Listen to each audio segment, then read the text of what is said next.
Hello, ladies and gentlemen, and welcome to the Duo Esports Week 7, Day 3 matchup in the Iron, Bronze, Silver, Gold competitive series between Enigmatic Academy and Active Rush Academy. Joining me on the broadcast this afternoon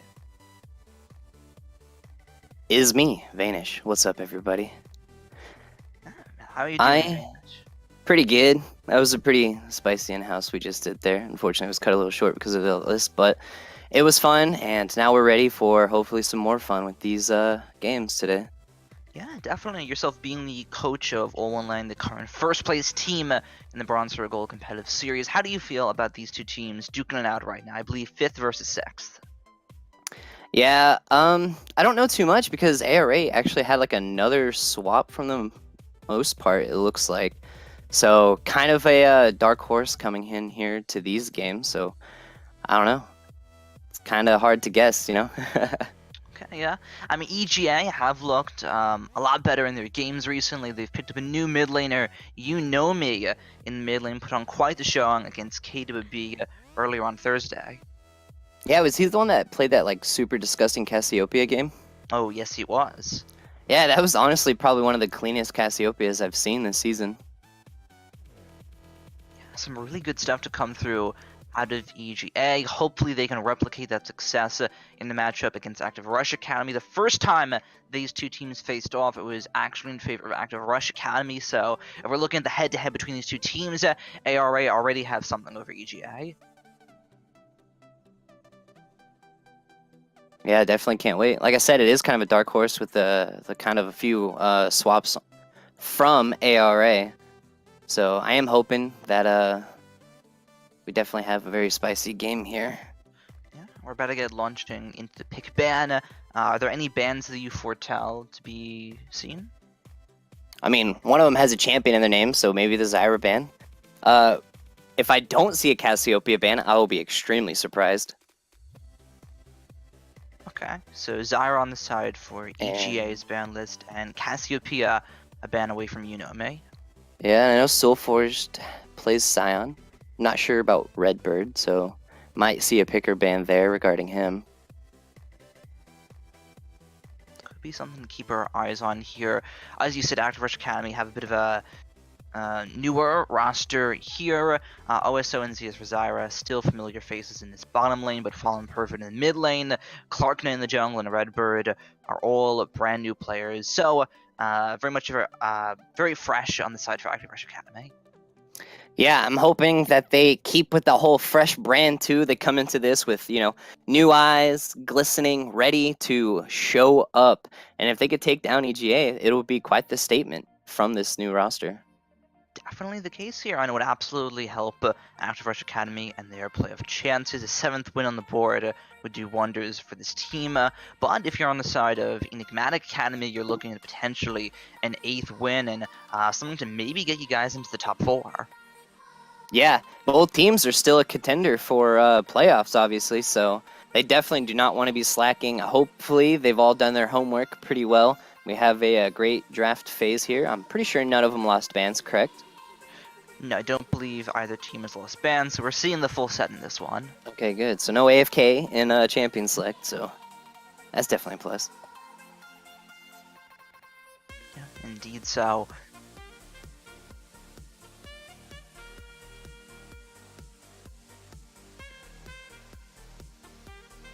But so far for EGA, a couple of their losses have came down to questionable macro decisions. Hopefully that changes up, because so far with You Know Me, they've looked very good in the mid lane. I believe every lane he's played, so far he has won, so definitely a little bit of pressure on Fallen Perfect here. Yeah, and I'm pretty sure this is his first game, correct? Fallen Perfect's one of the new ones. Yes. Yeah, so if he watched any of the games and saw how You Know Me has played, he's definitely going to want to be on his A game here. Yeah, absolutely. As far as some of the picks go, I know that you are in the coach for All One Lane, currently the top team in IBSG. How familiar are you with EGA? And if so, can you really tell what they might be looking for in this pick ban phase? I'm not extremely familiar with ARA. Obviously, I do kind of like watch the games. But yeah, I don't know. I have a lot more experience with ARA. All I know is what, champions that I remember them just like super popping off on. Definitely. We are about to get into the Champions League very shortly here. Something about Activision Academy, not quite seeing the chat. A little bit of a client bug, but that's not going to bug us away from getting into this Champions League very shortly here. 3 new players, the sub-squad in for Activision Academy. You have to think that that's a bit of an edge for EGA so far.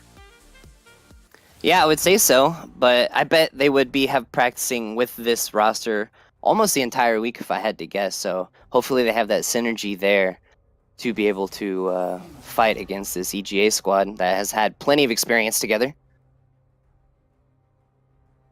Yeah, definitely EGA. There's the Zyra. Yeah, there's the Zyra. It's in the name. It's probably Z's for Zyra's best champion. So all in all, a pretty solid ban. Yeah, pretty standard. I don't think anybody was surprised by that in the slightest. I do want to see, like I said, that Cassiopeia ban should go through. We have a Rek'Sai ban coming through. She's just a disgusting little monster.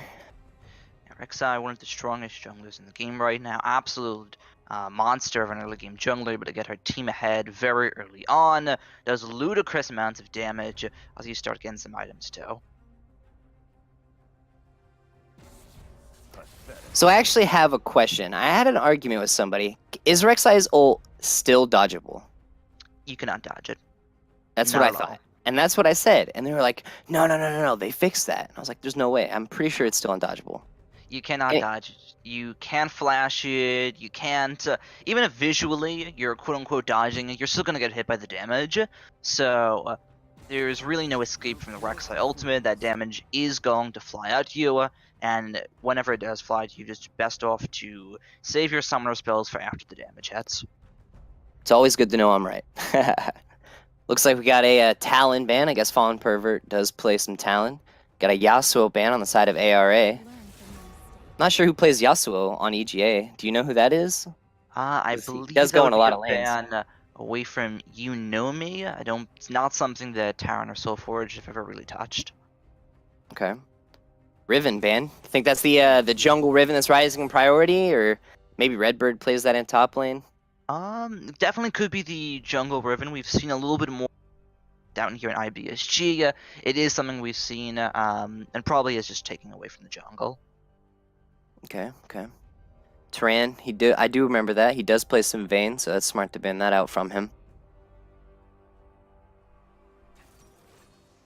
Yeah, definitely also plays a little bit of the Kai'Sa here, as we see EGA. That's going to be the first pick lock-in for Terran Wanderer. Yeah, and Kai'Sa, she's honestly been one of the most consistent, strong ADCs since her inception into the league. And I personally love her. She's one of my favorite AD carries to play. Yeah, very safe AD carry, having that killer instinct to reposition in fights. Has a little bit of poke in the laning phase, has that invisibility in come team fights later on towards the mid game, where she can just kind of stealth and reposition herself. So all in all, very well-rounded champion, but that's going to be going into the Lucian from OSO. Who also has in his kit a pretty low cooldown E, his dash, once he gets some CDR, be able to spam that out. So he can also self-peel and reposition himself mid-fight. And we got typical junglers, Jarvan, Sejuani. No surprises here. This is a pretty standard draft phase so far. Yeah, nothing too crazy just yet. Jarvan and Sejuani, both almost classic junglers of this meta right now. They're both super good. Both provide a lot of tank and utility to their teams. A little bit of favoritism maybe towards Sejuani, as I think her ultimate's slightly better, but given a good setup, which so far I definitely see EG are going for a bit of a setup with his J4, J4 can be superior.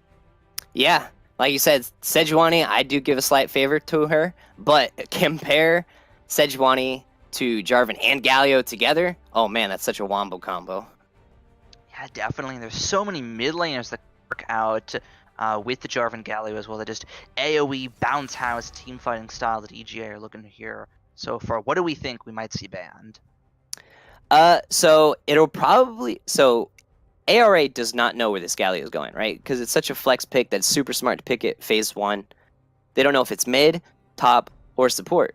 Most likely not top, right? But Yeah. so they might either ignore it completely and just ban 2 top laners, which should make the most sense, or they risk it for the biscuit and ban 1 each.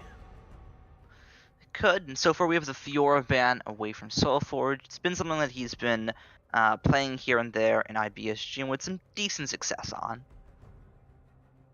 Yeah, honestly, I would be more scared of like those big beefy tanks like Sion. Like I said, he did play a pretty good showing on Sion. Soulforge does play those carry top laners too, so maybe that's what their priority is to get rid of that just damage threat.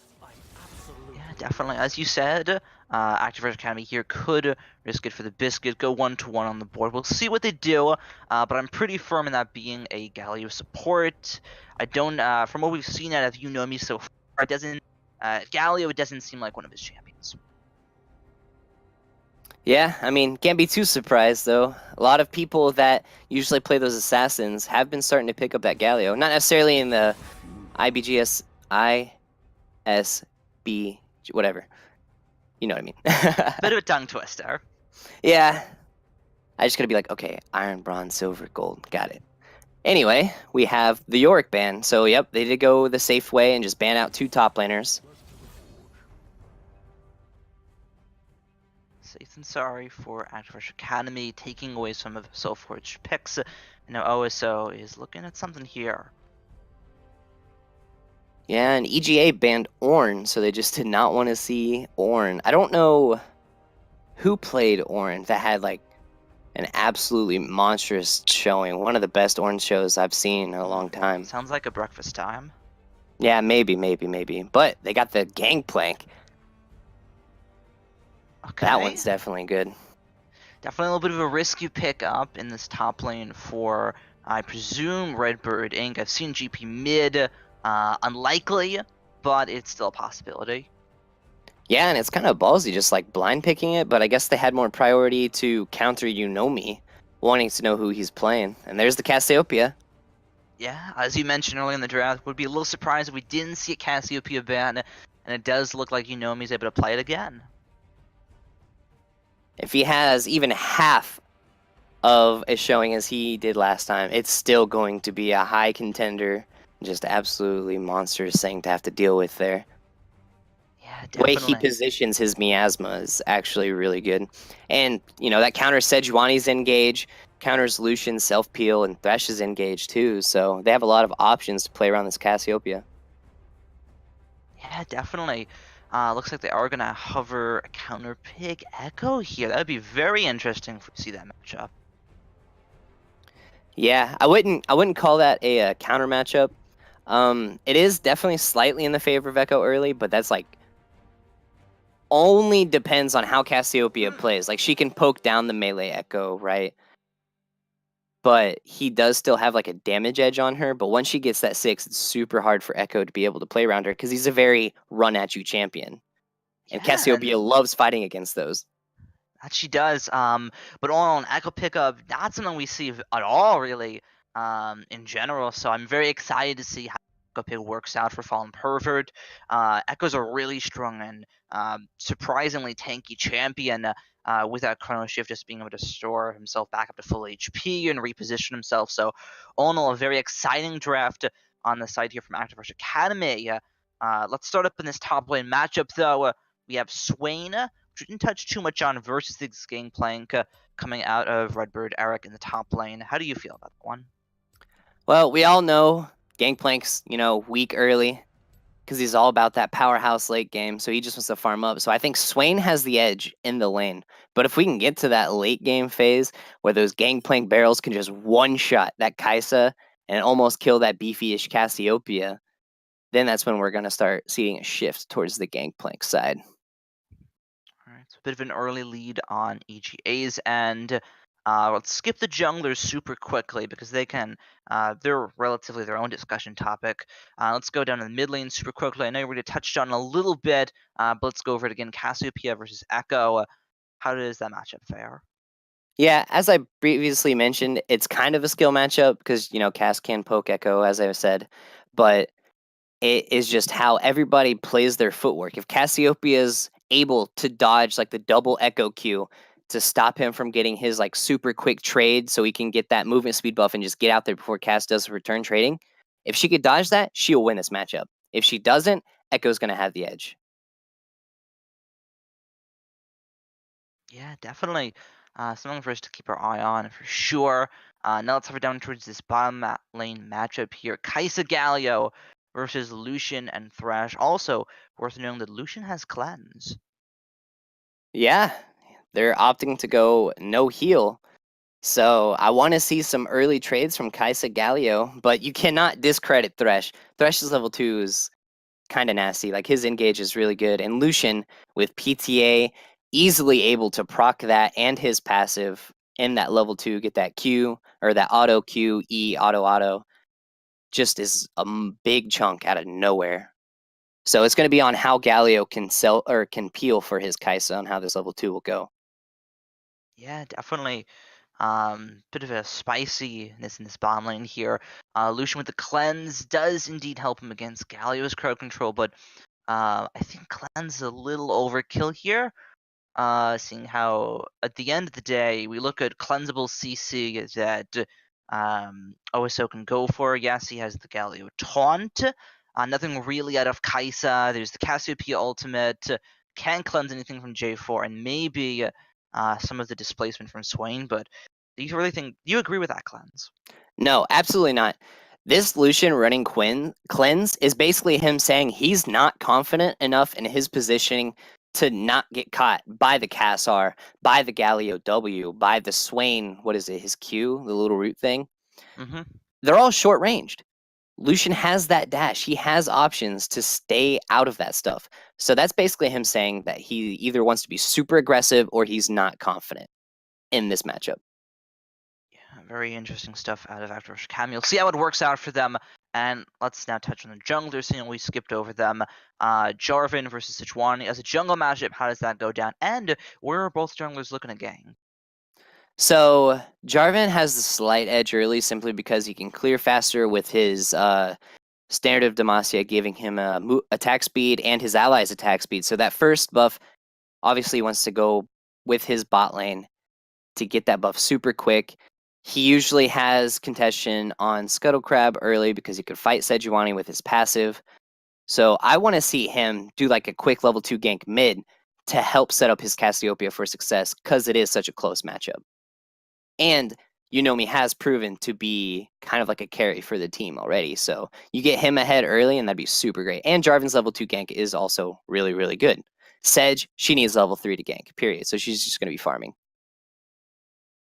Definitely something for Enigmatic Academy to look for in this mid lane. Very interesting stuff that we're going to see through. We're in the loading screen, so we're going to see if there's any abnormalities in Summoner's Wills, which, for the most part, everything looks pretty standard.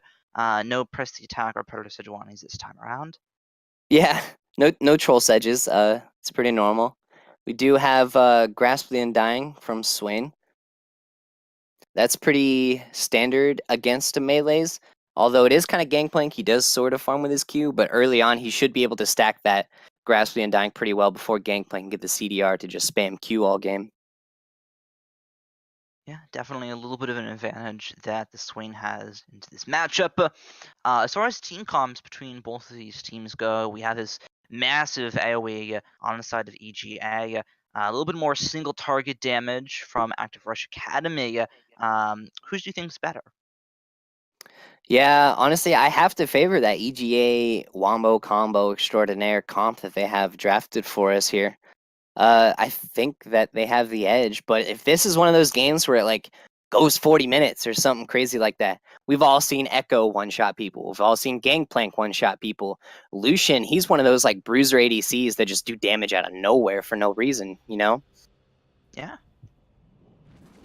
So if it definitely can go late, I can see ARA picking this up. Okay. Late game, Active Rush Academy, they're looking pretty good. Gangplank starts to get online a little bit, does some great damage at that stage of the game.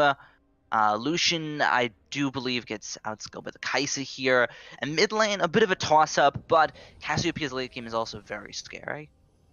Oh yeah, it's just going to be about how ARA positions themselves in this team fight, because we all know, like, wombo combos look super clean when all the enemies are packed up, but if they're smart enough and disciplined enough to stay separated just enough to help each other, then they could only one person get hit by all those ults or whatever. So, and of course there's always picks. Their pick is not bad either with the Sejuani ultimate, the barrel slows.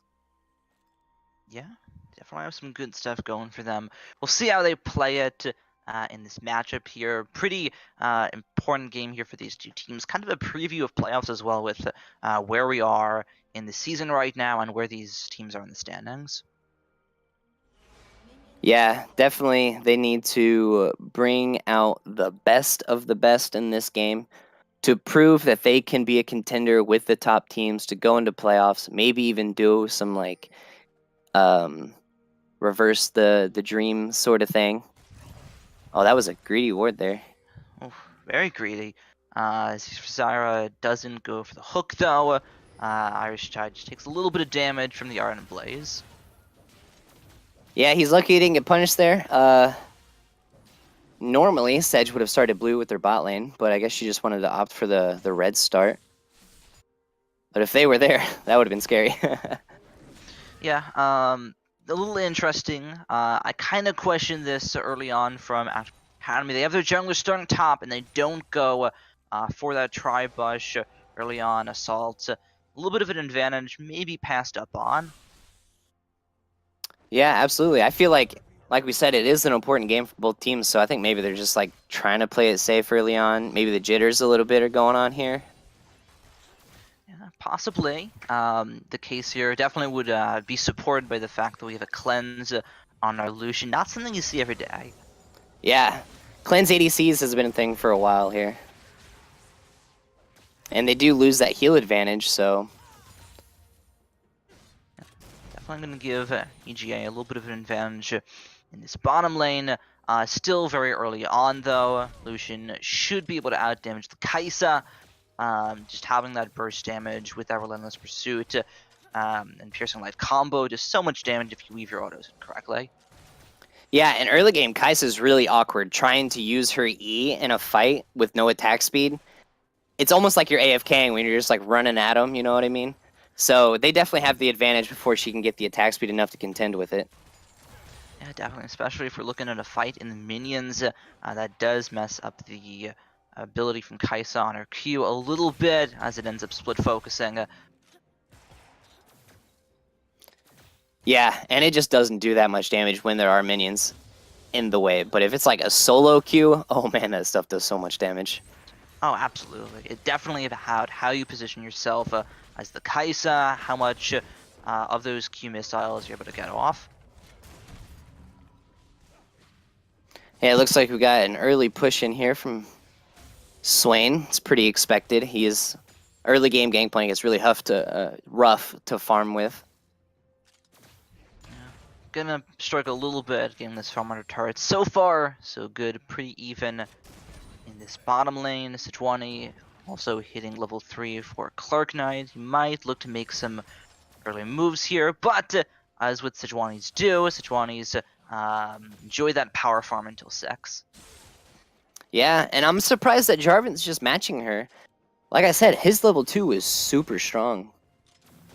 But I guess maybe it is those jitters that I was talking about, and they just want to be a little safer here. They don't want to be that first person to give up the lead, you know? Yeah, definitely something that is on the players' minds here. See a little bit of meat in the jungle here. Fallen Pervert is able to get a read on a Starstro here, so Activision Academy do know where he is now.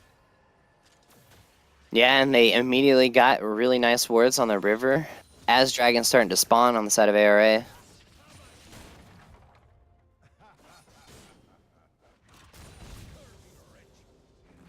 Definitely a little bit of vision on side EGA as well, but Activision Academy have the dragon warded. They're getting pushed in a little bit right now, but that vision will help them. No early dragons on the side for either team, really. Yeah, I'm kind of surprised Gangplank started a Mana Crystal instead of the Corrupting Potion. I understand he did want to get that early Sheen as much as possible, but that does cause him to back really early. A little bit of trading in the mid lane. Zeus for Zyra lands the hook on Irish Chai, who's taking a little low on this one. There's the flash away. The Ignite taken very low. Will he end up going down? No, he won't. Irish Chai barely manages to escape.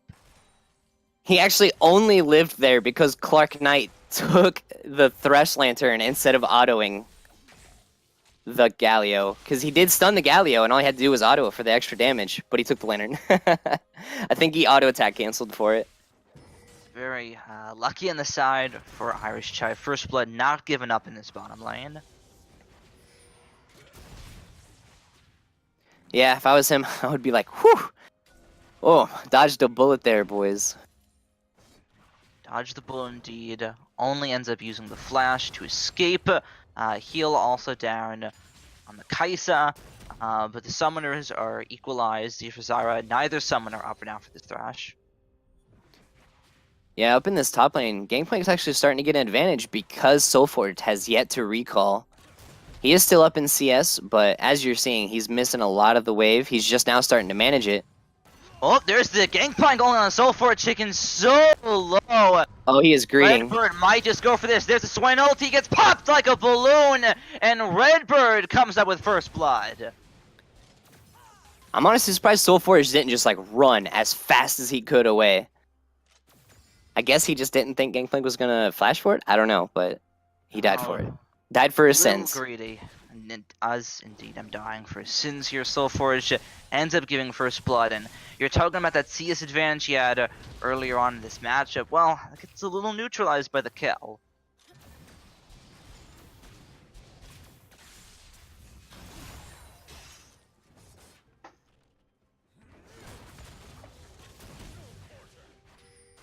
Alright, well, so far so good for Active Rush Academy. They've picked up the First Blood. However, EGA are making some early, or Active Rush Academy are making some early moves onto this dragon. Looks like they're going to get it free. Actually, it looks like we got a 30-person raid here from XLNC in the Twitch chat. Thank you so much, man. We definitely appreciate it. Yeah, a little bit of a game up in this top lane. Redbird is in all sorts of trouble here. He is going to end up going down. Soulforge with the auto attack secures the kill. A very easy 1-2 out of EGA. Yeah, we finally got to see the J4 gank I was waiting for, and it worked out tremendously. Swain's definitely going to be happy about that. He could get that row a little quicker so he can beef up and just do a ton of damage. Yeah, definitely talking about that early pressure that the J4 brings. Is able to hit level 5, goes to the top lane gank, no wards placed by Redbird, super overextended GP, and it is a very nice 1-2 with a kill going over to Soulforge, also restores his top lane lead. Yeah, like you said, it did restore his top lane lead, so he now has priority in that lane once more. He is TP-less, so he will miss out on some CS, but he should be feeling confident on that one. Yeah, absolutely. Down here in this bottom lane, been very quiet so far, minus that initiation that almost gave up First Blood earlier on. These are not really fishing for these hooks. Yeah, it's honestly a lot quieter than I expected it to be. There was no level 2 fight bot lane. Mid lane still 0-0-0 all around. Cass does have a 20 CS lead. Oh, and J4 is back. Oh, he's back at it again. Starstar layers the Cataclysm on a Redbird, but he ends up taking very low himself.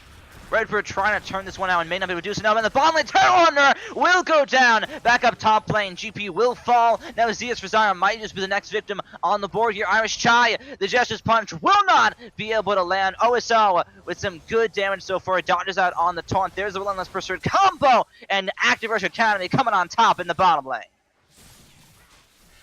Yeah, Zeus for Zyra should just be like thanking his ADC so much from that save. That Justice Punch would have definitely been the death of him. Yeah, some super scary stuff coming down in this bottom lane, but Active Rush Academy are able to come out on top. We didn't get to see all of it as we swapped a little bit over towards that top lane, but it really just comes down to Lucian in this early game being more impactful. than this Kai'Sa. Yeah, kind of what we expected, the early game. The Kai'Sa should be... Oh, no, actually, they didn't get any kills off that. You're right. The Zyra, Z for Zyra did not die. I'm just trolling. It looks like the Kai'Sa is going to go for the... what is that item? The BF attack speed item.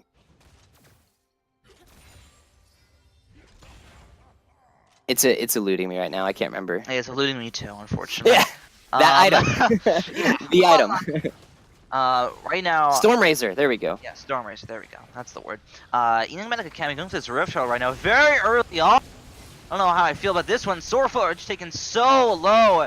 Will end up being able to escape the same. Will not be able to set for Starstro. You know me, trying to give him the crowd control he needs to get out, but it will not happen. That is just the advantage in favor of Activision Academy. Now back in this bottom lane, Irish Chai taken very low. Forced to use the flash defensively. Yeah, he did really good to protect his ADC that time. To flash in there to save the Kai'Sa. He had to flash out afterwards, though, so that was a little bit unfortunate. But Kai'Sa didn't go down, so that was good.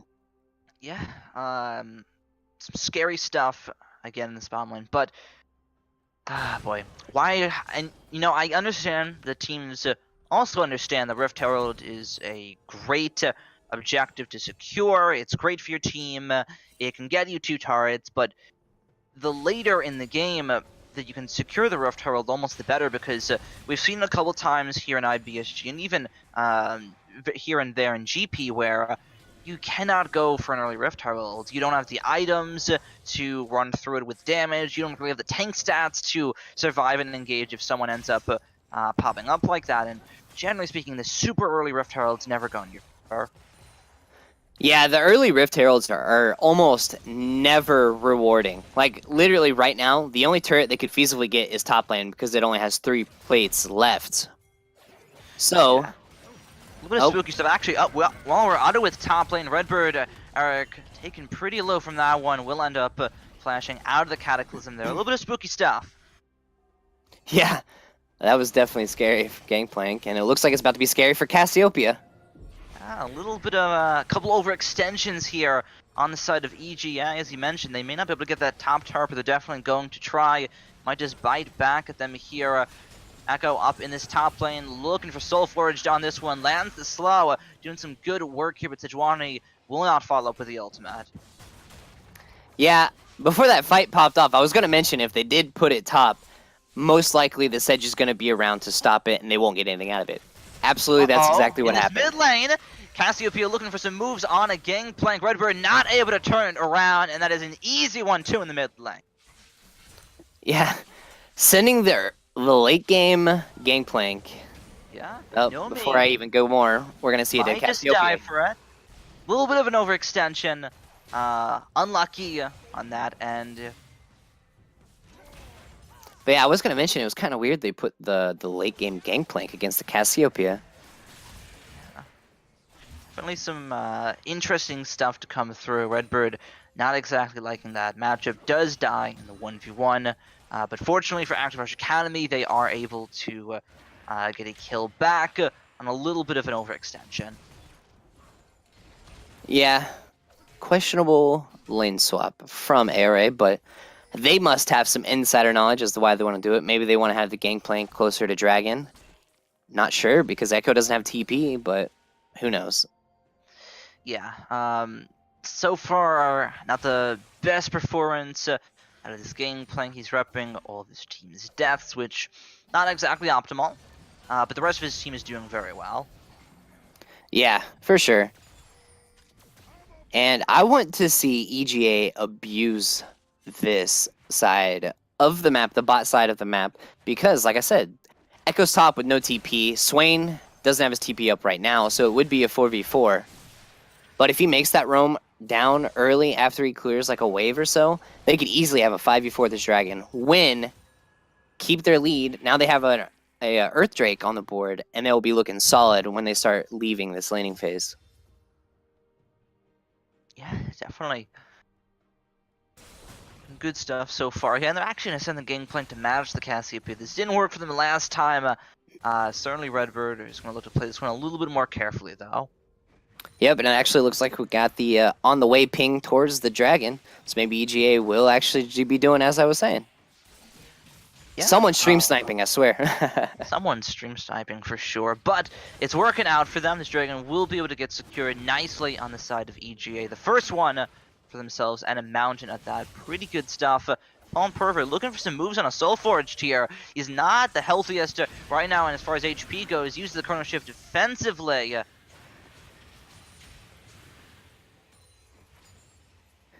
Yeah, I don't know if he was just trying to bait out the ult swap, because there's no way he thought that he could take that fight when Swain's ultimate up.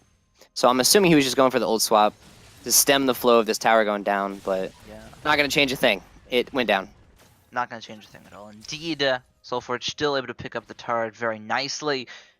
First turret for EGA as well, so pretty good stuff coming out of them. We're starting to get closer to the mid-game marker, though, for these two teams. What do you want to see out of both of them as we get there?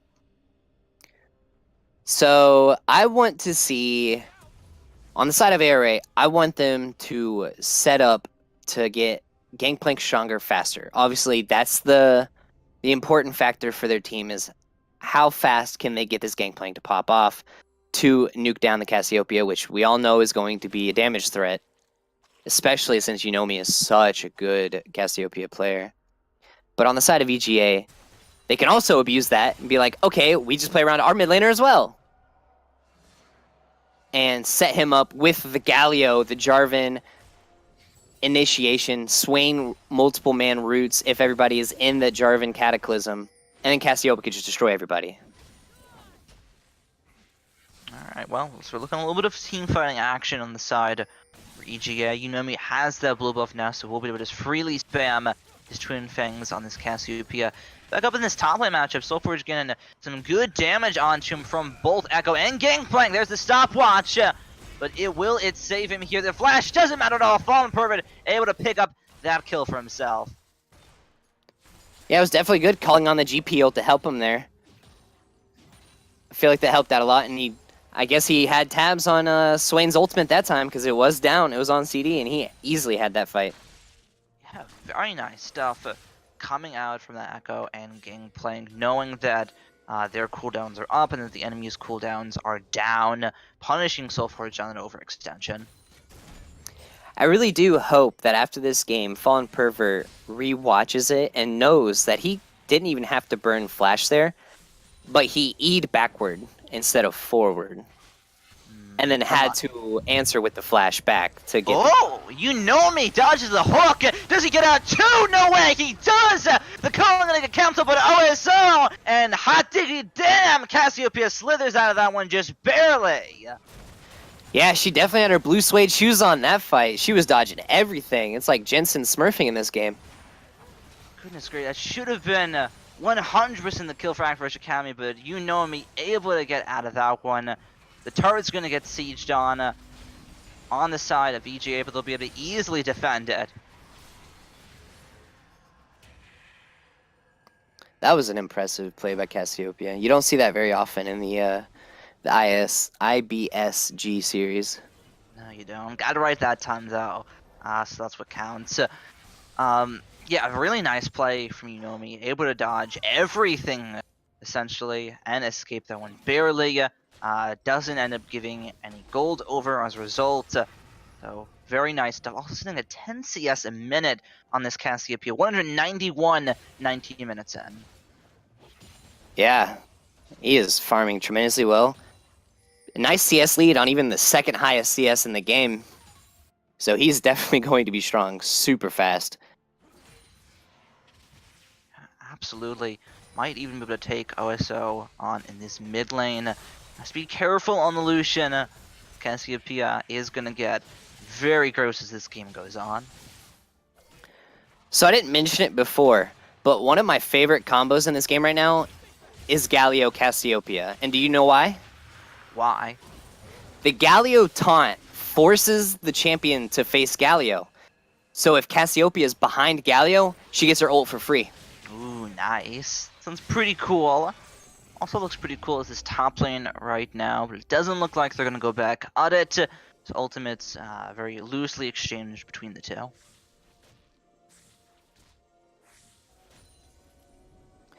Yep, looks like everybody's starting to set up for this dragon as it's spawning in 5 seconds. Yeah, Looks Robert like Ink, not exactly in the best spot here. Is going to be able to get some good damage onto Starstore. Irish Chai looking for initiation here. The Cullen gets dished out. Yunomi throws down the Mias. Is going to be Active Rush Academy on the defensive. They're not going to have anyone get picked off today. yeah, gameplay was in a little bit of greedy spot. I was literally just going to give them the edge on this dragon fight. Well, it looks like they're going to go for it anyway. Yeah, the response out of EGA Starster looking for a steal here. It is going to get secured by Active Rush Academy. The steal not even attempted. And Active Rush Academy pick up their second Ocean of this match. Yeah, I don't know if Jarvan purposely didn't try to contest it because he saw the Sejuani kept that 4 proc of her E, I think, on the dragon so that she can combo with her smite for a nice chunk of damage. I don't know if J4 saw that and it's just like, yeah, it's not worth to go for it because I'm not going to get it. Or if he just wanted to give it away. But that was definitely smart by Sejuani. Yeah, definitely. Good stuff out of Clark Knight so far. Only 101 on Sejuani, but he's definitely done his job so far. Hasn't gone for anything too crazy with the ultimates, but doesn't really need it to either. Yeah, we're just now getting to the part where this is where Sejuani's prime time basically is. About 20 minutes in, the fights are now starting to get more close and close together. Everybody's going to be in the range. Sejuani can now actually use her AoE slow from her ultimate most effectively. Yeah, Soulforge in a bit of a rough position here. Ends up getting locked up underneath the turret. Starstroke goes in, but he's going to follow afterwards. Turn very low in the back as well. This is looking like a wide rush. Favor of Active Rush Academy. The double kill for Echo. You know me. That's a great Cassiopeia ultimate with the Seraph Embrace. But can he manage to kite that one out? He barely gets out, but the rest of his team are all dead instead. That was another almost impossible, survivable, like 4v1 that Cassiopeia had to go through. Like, what do you have to do to kill this snake? Definitely a lot right now. Eric's gonna try something here. Cassiopeia ends up owning the minion instead. Maybe not what he wants here, but could turn around with the barrel combo. Won't be able to do so. Active Rush Academy pick up 1, 2, 3 turrets on the board.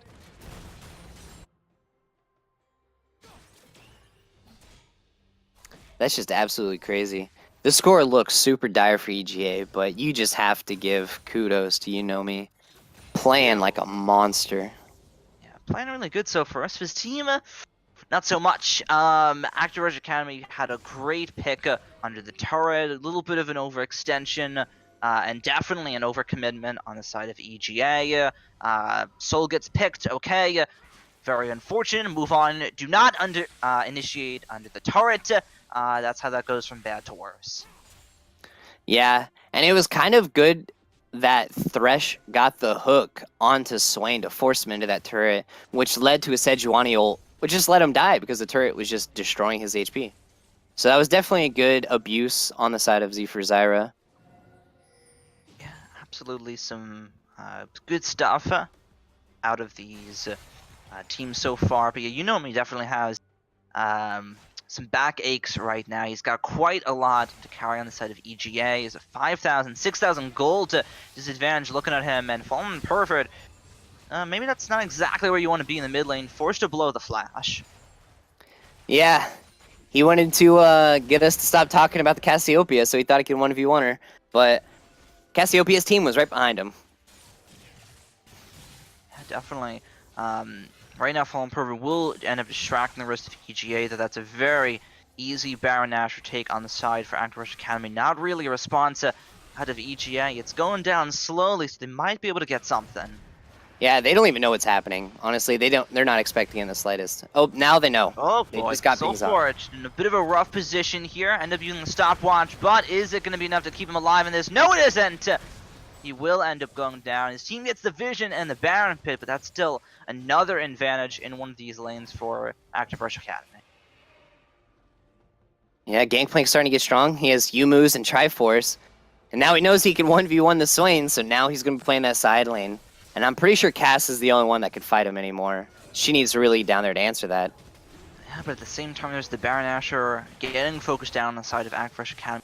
And they got to keep their eyes on Redbird Inc. in a little bit of a weird spot down in this bottom lane. Turn to shoot a bit ult in with the Killer Instinct. There's the 1, 2, 3, and a Gangplank does go down. Akfresh Academy still on this Baron Asher, though. Yeah, unfortunately, it's only 25 minutes in. Their Baron slow is boy, Starstroke goes in, but that Baron Asher going down way too slowly. A great ultimate coming out of You Know Me with that Cassiopeia lands. A great stun. Akfresh Academy are not one fight at all. That is going to be 3 kills. A double kill coming in for Irish Chai, and the Baron Asher might have just been gifted over to EGA. Yeah, ARA was playing this Baron dance so well, but they just didn't have the damage to do anything. Oh, You Know Me flashes over the wall. That's going to be the 3rd kill coming through for Irish Chai. The ace and the Baron Asher for Enigmatic Academy. Irish Chai's like, I'm the carry, dude. This is my kill. Oh, yeah. boy. I was just about to compliment ARA playing the Baron dance so well, but they got a little greedy, started up without the proper damage. Echo wasn't there, and EGA found out, and they just stacked onto them, destroyed them, and they just gave away the Baron for free. Yeah, and just as we were looking at it here, on the side for EGA, they're down 7,000 gold. It's looking really bad for them. How do they get back in this game? Of course, it's the Baron Asher. Yeah. It was like their enemy team was like, we don't want this game to end yet. Here y'all go.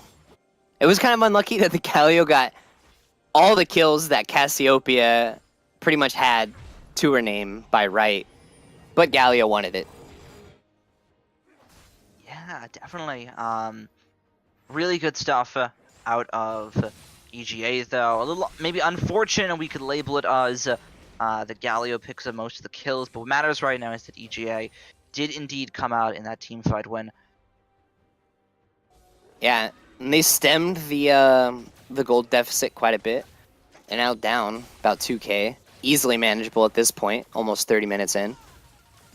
Definitely 2k. It's the start of something, but it really, when you're at this 30-minute mark, it doesn't really mean too much. Yeah, exactly. And Gangplank's still not online. He now has the IE, but no other crit items to follow up with it. So they're not too worried about him just yet. Cassiopeia now has Rylai's, so with that like AoE slow from her Miasma and her poison, easily able to set up the rest of her team to get these kills. I feel like they're actually just in the lead now, even though they're slightly down in gold.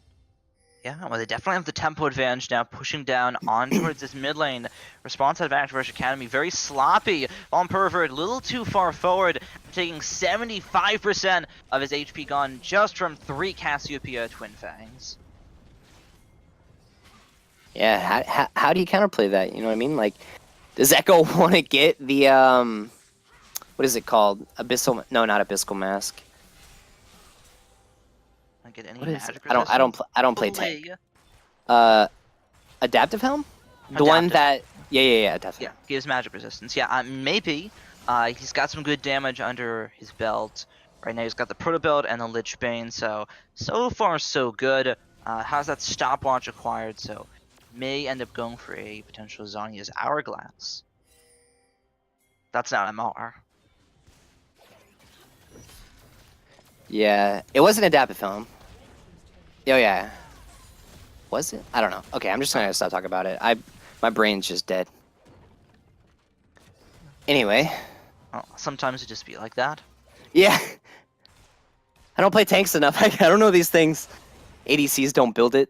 I don't know what it is. Anyway, we have a reset here on EGA. They got a lot of gold here. They're actually now only 1k down, almost exactly.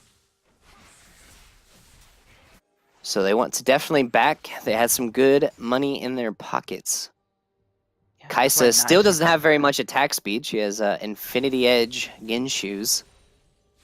Gets a little bit of attack speed from the recurve bow compartment of the Ginzu's Rage Blade, but overall not the greatest amount of attack speed. Yeah, definitely enough to not evolve her E because it did just get nerfed. You actually now need like an extra item on top of it. So she can't turn invisible to reposition just yet. Yeah, may go in the favor of Activision Academy in one of these fights, possibly. So far, Tyron's been doing well on his positioning, but it really has been that combo with the Swain, with the Galio, with the Jarvan, and Cassiopeia using their ultimates in synergy and just absolutely running down Activision Academy. Yeah, I feel like they're just playing this macro game.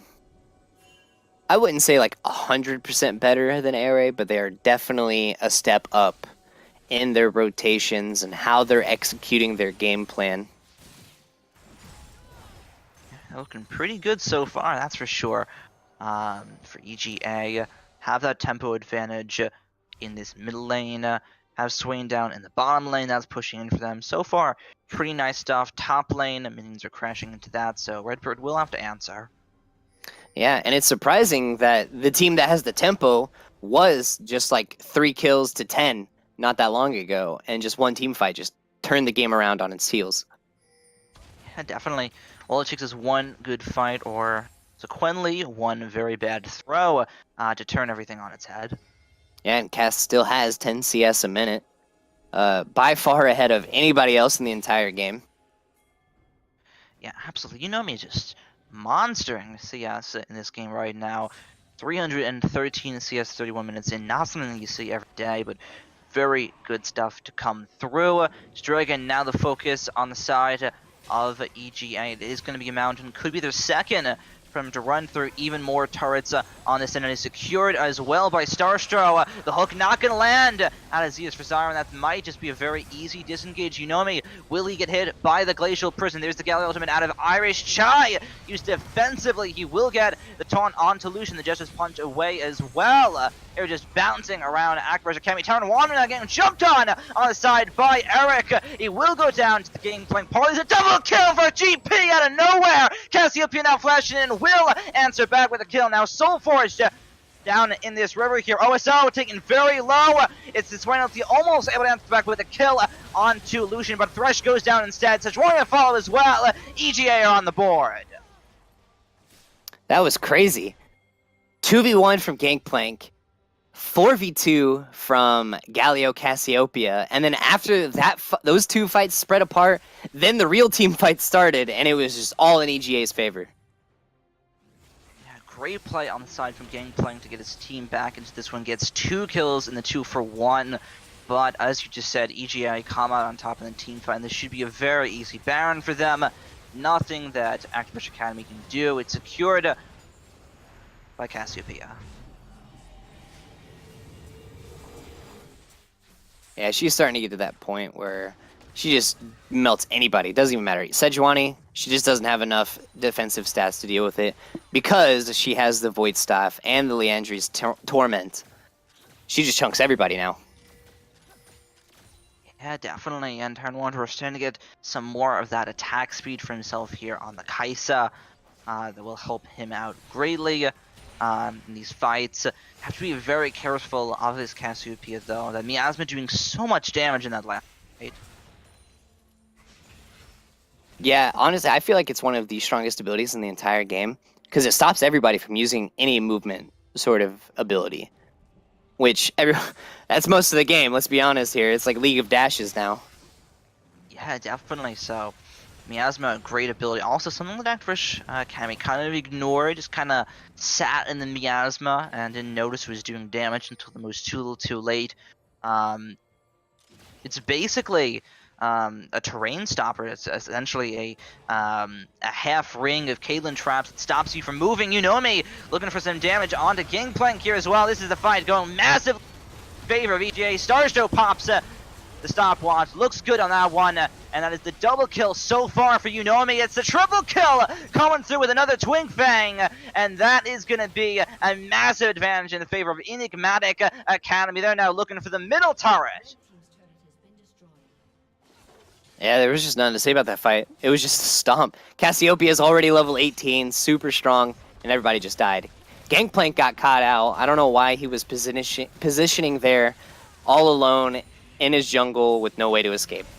Yeah, this might actually end up being the game here. EGA, 10 seconds on the Sejuani, 18 seconds on Lucian. They're going for and it looks like they will be able to get it as well. Both turrets going down very quickly, and EGA able to get their 8th win of the Iron Bronze Silver Gold competitive series against Active Rush Academy.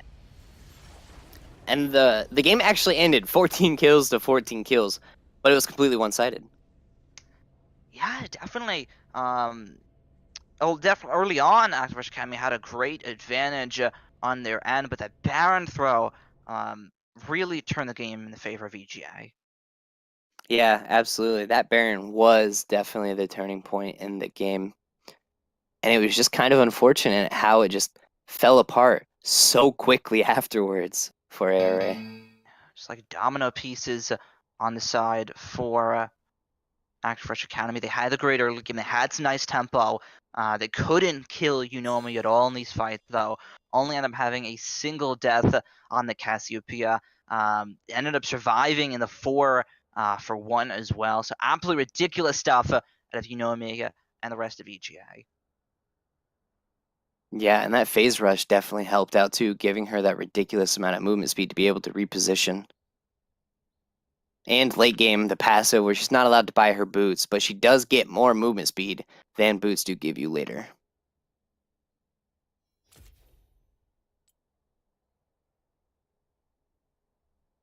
Absolutely the case here. Let's look at some of these statistics. See exactly how EGA did it. I know leading the damage charts. Spoiler, it was the Cassiopeia sitting at 30,000 damage, rounded up to 31,000, 35 minutes in, almost dealing 1,000 damage a minute. Yeah, it was just a monster of a champion. Like Cassiopeia is so hard to deal with in and of herself, and then you add on top of a good, talented player who can just play a superb Cassiopeia game consistently too. Like how do you contend with that?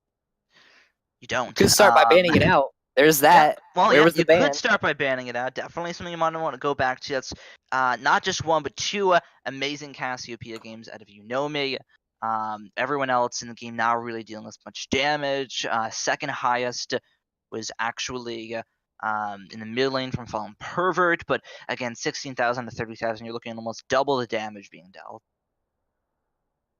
Yeah, yeah, she had a monster of a game. And it was honestly, I would contribute that win almost solely to her too, because as we've said, pretty much all game, it was just this stream turned into a praise Cassiopeia kind of thing, praise me, but that's Yeah. because he deserves it. No, definitely.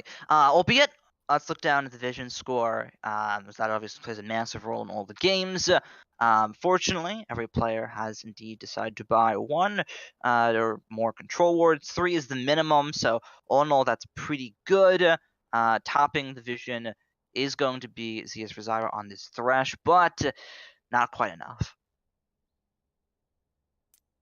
That's good. We got no trolls. Nobody bought 0 pink wards. That's the important part. That's the only thing you should take away from this game. Yeah, no, honestly, that's pretty good. 3 or more control wards being the minimum. That's pretty good overall for IBS Shimani. These are both 2-year playoff teams. At least they should both be. So all in all, it's kind of expected, but also still very refreshing to see. Yeah, definitely for sure. And I can't wait to see what the next game has to offer. Indeed, something that we're going to keep our eyes on. And while we're on with that next game, it will indeed be Cold Brigade taking on Exile Esports as we keep our hot streak of the Iron Bronze Rule competitive series. Vanish, how do you think that one's going to go down? I can't remember. Is it EXE that has been looking strong lately? I'm pretty sure, and I think it was Colbert game. It was on a little bit of a down streak now. So, I mean, statistic-wise, EXE has a slight advantage, right? Yeah. We'll have a slight advantage, and we'll see that slight advantage very soon.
Mic check.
Welcome back, Duo Esports. With the beginning of Game 2, we have Culver Brigade versus Exile.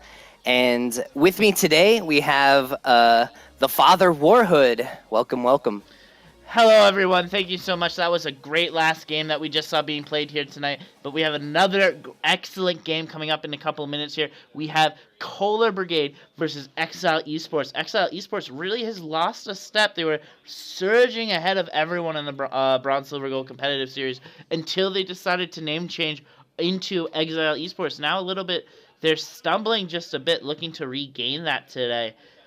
Vanish, what are you looking forward to in this match? So I actually got my research swapped on the two teams because I said Culver Brigade was exactly what you said Exile was. So that was my bad. But I'm hoping Exile kind of shows what they showed earlier in the season, that like super hardcore promising performance. I want to see that again. Can they bring that back out to be a contending team coming into this second half? Yeah, that is a great thing to look at forward to. We will be getting into Champion Select in just a couple of moments as we continue to just sort of wait for the teams to ready up. No ban losses today. We are going to get to see a nice smooth five ban team game and hopefully a great matchup ahead of the time. Vanish, are there any champions that you think should be taken away? Probably I would like to see, probably the standard ones are going to come out with Scion maybe. I don't remember exactly what they play, man. But we do have a Zoe coming out, which is not what I was expecting. Zoe, Nona, probably one of the better, bronze, silver, gold mid laners, and has that Zoe.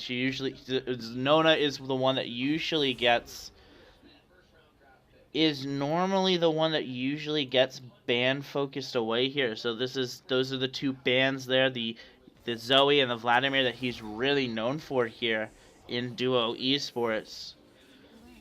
And then these bans are coming quick. Yeah, They're just popping them out. The Riven as well, a classic one. A classic, another band getting it away from Kamikaze. Certainly going to be a very interesting sort of thing. And there's the Malzahar and the Karthus and the Zillion, 3 mid bands. Probably Nona has something that they want to play. Yeah, they definitely want to be able to set him up for success because, as you said, he usually does get the focus. So maybe that's the carry right there. So they want to make sure Nona is comfortable on something that they're good with so that they can carry.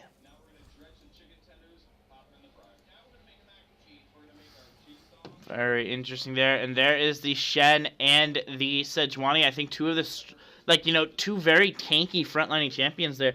Definitely looking to sort of set up a front-to-back fighting style there. As now we get to see what are they going to response is there. And that's the Aatrox being hovered there to go against Kaze. Unless that's going to be a flex pick by late customer.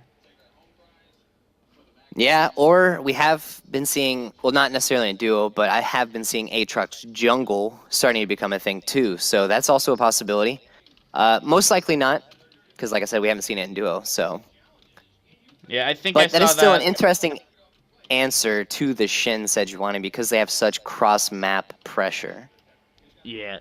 I mean, I think, what do you call it? I saw it a couple times. I was doing a little bit of scouting work and stuff like that on the professional meta, and I think I was seeing that picked. I think it was almost pick banned in the five games I've watched of the Turkish competitive series there. But there is the new Morgana. I'm sure it's been locked in a couple times, but this is the first opportunity I get to like it. What do you think about the new Morgana, Vanish? So I like banning her, that's for sure. She's definitely a little stronger than she used to be because she does get that movement speed buff with her ult, and it looks nicer now. You get to see the chains and everything, so that's pretty cool. And I think her binding, her Q has a slightly bigger hitbox than it used to. I don't know if that's just me salting over me losing to Morgana, but I don't think that hitbox could get any bigger. But yeah, other than that, the real fun thing as a support player, I liked when I played against it and felt good, is that now you actually get to run the people down who you snare because of the movement speed buff towards the person who's ulted there. Either way, we see the Pike, the Vayne, and the Ziggs getting banned away in this last rotation. So I think it looks like Nona is really going to get the counter pick here. They really want to make sure Nona's on a champion he's comfortable with against late customer. Yeah, and they do have that last pick, so they definitely have the option there. Either way, there goes the Sivir. More bans going away to Xylandis. Xylandis probably, in my mind, one of the most standout improving AD carries here you see in the Bronze Silver Gold competitive series. So this is certainly going to be an interesting one here to see what he hovers after the AD carry pool got severely squeezed by the Sivir and the Vayne. Do we see something like a Caitlyn or an Ezreal? Those would probably be the two safe picks there into the Kai'Sa, but instead it's a Jinx pickup here. Very interesting there, the Jinx Morgana getting laid down by the bot lane of Exile Esports. Yeah, I was kind of confused that they picked Jinx. That's definitely not what I was expecting because they have so much damage that to get to her.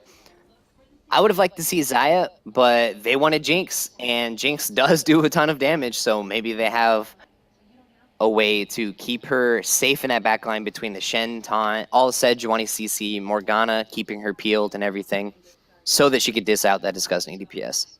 Yeah, and now we get the opportunity to see a Galio mid lane, I would have to assume, to really cancel out that Shen's cross on that pressure. And there is the Zyra for Keenan being picked up there.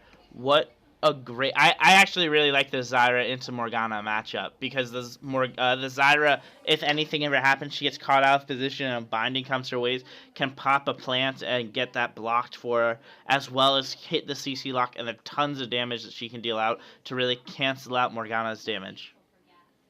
Yeah, and not only that, but Zyra just makes Morgana's Black Shield just disappear in an instant because she just has so much damage in her kit. So Morgana has two options. She either max Black Shield and loses out on the CD and damage from her Q and W, or her Black Shield is just going to be non-existent against the Zyra. Now, though, we get the opportunity with the timer ticking down here to look over these matchups here. Adagio versus Kaze. Going to be a very interesting matchup in that top lane with the Aatrox versus the Shen. That's really my lane that I want to watch to see how that goes, because we've seen both of those players, if they can get ahead, really start to snowball the game, which is not something that's something pretty unique for top laners to actually have to deal with. Yeah, and it's definitely going to be a brutal game because if Shen plays this well and kind of dodges out of Aatrox's main damage, which is in his like triple Q, right? If he could do that, he has really good fighting pressure on this Aatrox and has lane pressure on it. But it's going to be how he uses his taunt. If he uses it early, I guarantee you Aatrox is going to win. But if he can hold on to it for the right time, I feel Shen can win this pretty easily. And with the buff to his Q, he definitely has that trading potential towards that early game Aatrox. Yeah, that is a great point to bring up here again. Triple C as well on the Kai'Sa is probably pretty interesting to watch as well here. Do you think we're going to see any level 1 shenanigans, or is this going to be a pretty standard 5-point buff? So I envision it being a pretty standard one, right? But both teams do have really, really good invade comps. Like Zyra Root does last a good time. Everybody knows you AFK if you get hit by Morgana binding. So maybe we'll see some cheesy shenanigans going on here. Both teams definitely do have the potential for it. Now, though, we get to continue to see what is going on here. We continue to wait. Do you, what is going to be out of this matchup for you, Vanish? The favorite skin that you're hoping to see played? Prestige KDA Kai'Sa, because I do not have it, and unfortunately I was on deployment when it came out, so I didn't have a chance to get it. But every time I see it, I'm just like, my baby. Your baby, you don't have your baby. Anyway, we get the opportunity now to continue to wait this out. I would have to see. I'm kind of curious if the team of Kohler Brigade can get to mid game, because I think once they get to mid game, their sort of team fight like skyrockets in terms of potential of what they can do there. So I think this could be a game that Kohler Brigade could actually take given the opportunity. Yeah, and I'm honestly surprised we have not seen anybody break up this disgusting Jarvan Galio combination. We see it game after game after game after game, and no one bans it out. Like, it has shown to be such an effective combo time and time again. And these teams are starting to get smart and add more things on top of it. Like last game is Cassiopeia, this game is Zyra.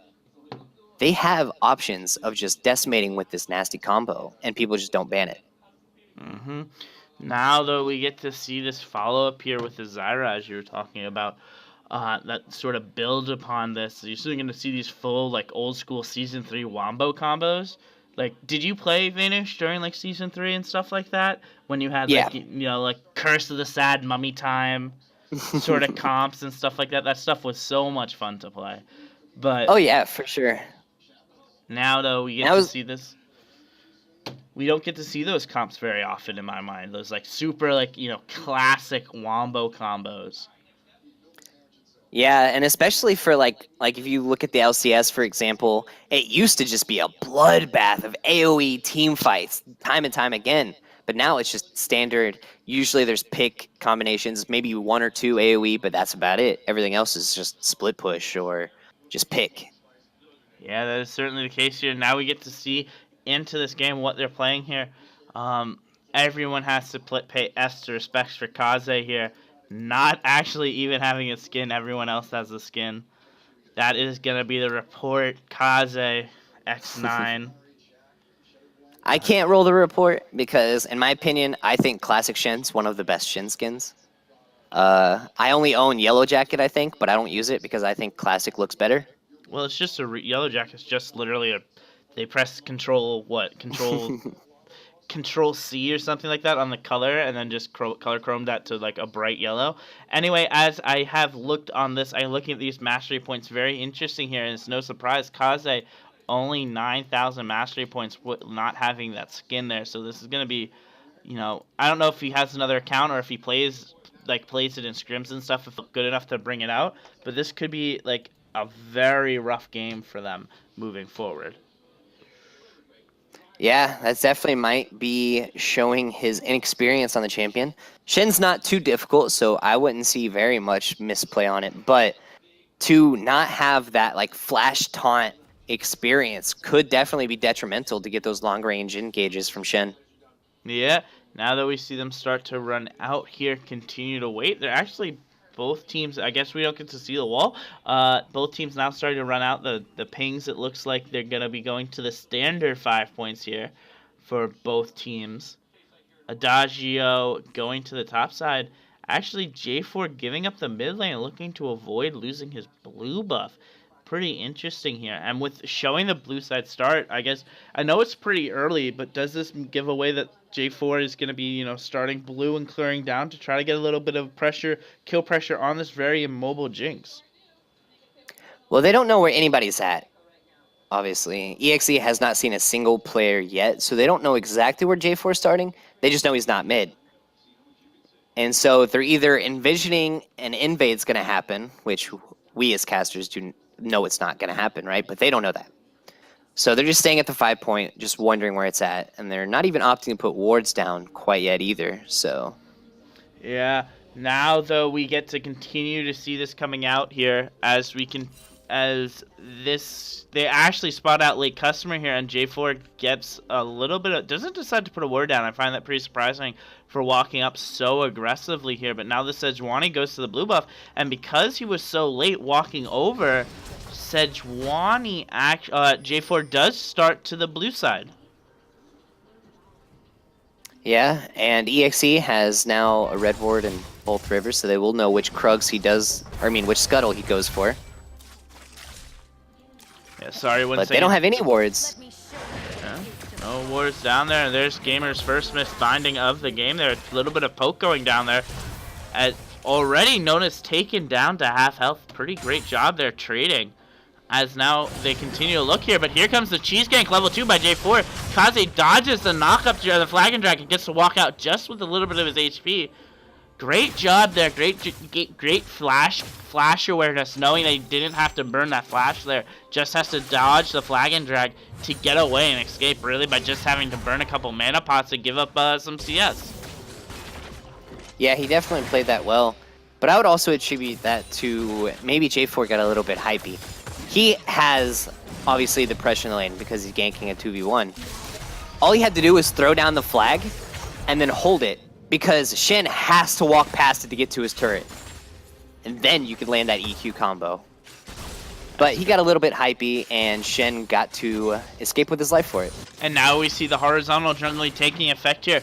Great job by the Sejuani, realizing that the Jarvan was probably going to go to his red, takes the red buff in return for the J4. Now continues to clear upwards, actually gets a little bit of an advance like minion lead and gold lead on this this J4, because the J4 didn't go down and take any more jungle other than the red buff, and Sejuani gets the full red buff, full topside jungle, a bot side jungle for that. Anyway, here comes Nona. Nona gets caught out here. It's now late Casimir has to burn his flasher, but there's the flash in return there by the Sejuani, and now that's going to be a first blood there. First blood going over to the side of Sejuani, but now it looks like Kaze about to get pulled back as well. The trade is going underneath his turret, so he's at least safe for right now. Killing you softly here in a very dangerous spot here. Double buffed, but ultimately getting to stay alive underneath that turret. What a I'll be honest, what a great little gank path there by the Sejuani. Yeah. Oh, I have to cut you off though, because now it looks like here comes Adagio is about to win this fight. There's the flash auto attack by Shen to end that fight there. Great job on the recovery, like I was talking about. A great little play there by Kaze just to escape with like a sliver of his health. Yeah, and there was that him holding that taunt, like I said, for the right moment. And he used it really well, and he won the fight. Lane. Yeah, just a little bit of trade onto Keenan on the other side there, and they both burn their teleports to get back to lane there. So at least that shows now that Kaze is going to have the teleport advantage post 6 now, that the Adagio burned his own teleport now with his ultimate. So that's going to be a great thing there, as Adagio and Kaze still want to not end this beef as they continue to trade back and forth into that top lane. Yeah, Kaze may have gotten the kill, but he's still really even with Adagio and gold because he has such a commanding CS lead. Yeah, so Adagio's definitely fine to keep this fight going. Only 9 Kaze needs the CS, yeah. We need to see this continue here. A little bit of deporting going down by the Orianna there, as Gamer continues to try to search for these bindings, but not getting the opportunity to hit any sort of priority whatsoever here. As now the trade, like, this top lane, like I talked about in the pregame, is very bloody here. Adagio continues to try to get these trades going on here, and actually takes a turret shot for it. Doesn't really do much though as Kaze just walks away, walks back underneath the turret to save his life. You were absolutely right in this. Oh. Adagio worried about the death there. Actually, great little play by Adagio there on the great little combo. Burning the flash and then going right back in, putting Kaze under 200 HP. And with that XP here, actually, it's not even going to matter here because Sejuani is about to chase down the J4 in the jungle. I was going to say, though, it's going to be very dangerous here because Adagio is about to hit 6. It's a Kaze's level 6. And so he's going to have the potential to dive Kaze if he continues to push him up underneath this turret. Yeah, and you can barely even talk about this top lane because they are constantly fighting. Yeah. This is a bloody battle. Here you go again, Adagio seeking out that route. Doesn't get it though, forces Kaze to stay in lane, however, as now Adagio continues to sort of choke out Shen. A great job zoning off this wave here and letting it slowly push back into favor because they know the 3-man buff, the 3-man gank was coming from the mid lane. Now they finally get to back off. That was a really smart roam from Orianna and Sejuani. Even if the gank didn't go through, it meant a lot because that allowed Shen to recall safely, and he didn't really lose that many farm either because if he would have recalled right there, they would have probably lost a turret plating top and a lot of farm because that's a big wave that was there. It's all mostly dead now, but Aatrox would have definitely had an even more commanding lead than he has now. So Aatrox, as we continue to focus on this top lane because that seems to be where all the action's happening at the moment, Aatrox gets the Fade here. Actually, check that because Nona's caught out here. There's the taunt, there's the barrier flash, and the Summoner's Burn by Nona. Great little gank there by J4, really catching and following them up, making up for that. But now Kaze misses his taunt as well and just gets a couple auto attacks back. So as I'll try to say it again, the Phage completed for Adagio, and only the double cloth armor for Kaze going the Warden's Mail instead of what I think would probably be the standard build in this situation, which would be the Bomby Cinder to get sort of a little bit of extra pressure underneath those turrets to farm and CS well. Yeah, usually you want to go Tiamat Bomby Cinder just so you actually have some sort of semblance of farming. But he has to go full defensive because it's like just a head bashing competition up here in the top lane.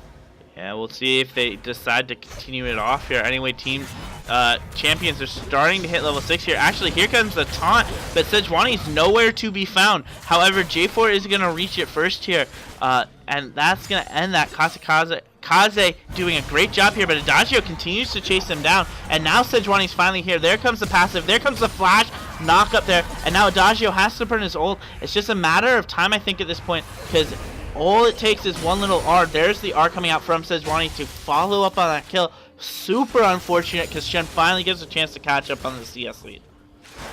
That was a great dash flash by Sejuani. Yeah, it really was. You do not see that very often. Yeah, that was definitely a great dash and flash. And then more importantly, I think, to feel confident enough to hold off on ulting the Adagio when he was in his passive, to not let him move and not burn it knowing he had his passive to regain his health was probably what really secured that kill there. And finally, priority target damage gets down onto Keenan, but a great job by Triple C to burn or to body block the Jinx ult to prevent his support from dying. Good job by an AD carry letting their support, keeping their support alive. Doesn't happen often, but when you do, you always gotta support it. Yeah, exactly. It's a partnership down here. It's not the support's only, they're not the only one that needs to be protecting here. I mean, if only some other people knew that, like, protect your support lives matter. You gotta support those brothers out there who run the job of getting the wards down. Make it so other players can be successful. Anyway, he gets caught out again here. Keenan gets caught out here, but here comes the J4. Level 6 burns the flash. Actually, there comes the big 4-man fight getting broken out here. There's the Shen teleport. Big Shen teleport. There's 2 of them going down there. Finally, Zylinda starts to fall here, and now the Shen's caught out in the middle of nowhere. Killing You Softly gets the kill onto Kaze, and that's probably worst case scenario because now Aatrox gets a free turret hit there onto the top turret there as we immediately pan to it. Yeah, that kind of just went from bad to worst for Exile there. That was super unlucky, and the way that that fight panned out, like you said, Aatrox gets major pressure top lane. They get dragon advantage, but they're not taking it. Shen's teleport is back up, so they're not going to lose the tower, thankfully. Yeah, but now this again, having to burn that teleport takes actually two turret platings there for Adagio, so Adagio getting even farther ahead in gold there. Already nearly a 40 CS lead at 10 minutes. Jesus, that is hard to deal with there from Kaze. Adagio doing a great job zoning Shen off the wave. I know one matchup I'm never taking into the top lane. Yeah, Adagio may be 0-2-0, but any sort of gold deficit is gone because he has such a commanding CS lead. And Shen is super squishy comparatively because he just doesn't have the CS numbers. Well, there it is. We were talking about going the Bombing Cinder first. Instead, for the Sunfire, goes the Chain Vest for the beginning of that, and goes the Ninja Tabi. So maybe this damage is going to stop hurting so much at Adagio. They're going to finally get the opportunity to sort of burn it out here. Anyway, the Sejuani does a great job trying to get back some of this control that they lost in that bot team side fight there. One thing I do want to point out, I don't know if you noticed this, in that bottom side fight, Galio ulted a little bit too early as we were talking about that J4 Galio combo and really missed everything on it. So I wonder if that's a little bit of disconnection between the two players, and if we're going to see that continue to happen as this game goes on. It's going to come back to cost them. Yeah, I was going to mention it, but they won the fight, so I was like, well, does it really matter? But yeah, he definitely... Oh, I'm not even Speaking of which, there goes Killing You Softly. Nona burns his barriers, caught underneath, actually turns it. Late Customer takes the turret shot as well. He's going to get chased down here. Nona showing why he is one of the best. There is the double kill coming out from Orianna. Wow, talking about turning things on your head there, Vanish. Yeah, that has to be a disconnection between those two players. We saw it twice now. They just got 2v1'd, turned by that Orianna. That was superb play. Yeah, and the confidence, I have to say, for Nona to know he could actually turn it, because he doesn't even burn the flash in a panic there. Just calmly stays there, was basically even with the Galio at the time there. As Kaze's about to fall here on the top side, though, taunts to run away here, but here comes Adagio diving underneath the turret here. This is what I was talking about, the flash is being burned. Can Adagio get to him? Already taking down a half health. Actually, this can turn out to be a turn very quickly there. Kaze about to fall there. Does he get the taunt off underneath the turret? In fact, he turns it. Adagio does a great job. Falls there. Kaze, great job. Adagio gets a little bit too aggressive and chases in that chase and throws his top lane lead. This is like just so unlucky all over the map from Cola. Because they're the ones in the driver's seat in this game, and they're still getting killed. They've been making all the plays all game, and they're losing the fights, except for that one down bot. Yeah, I mean, it goes to a little bit of that disconnection there, which is surprising, because if you're looking at the two teams, right, Cola Brigade has been together for a while. You wouldn't expect that type of disconnection coming out from the more veteran team that we're seeing on the Rift. Yeah, it's definitely surprising how this is panning out. And I kind of am like curious, like what is the driving force here? Because I'm pretty sure the mid and jungle has never had such a weird synergy before. Maybe this is like a new comp for them. Maybe they're just trying to feed into the hype of this combo and they're just trying out and they don't have much experience, or what? Yeah, I mean, I think you can say that, like the Adagio just probably got a little bit too hypey. I'm gonna assume we're gonna... I don't know. I didn't know that was how that worked. Sorry for pausing there. I didn't know that if you tried to taunt the Aatrox while he was in the air, it didn't work. I think that's what I just saw. Anyway, Adagio. You saw him go back.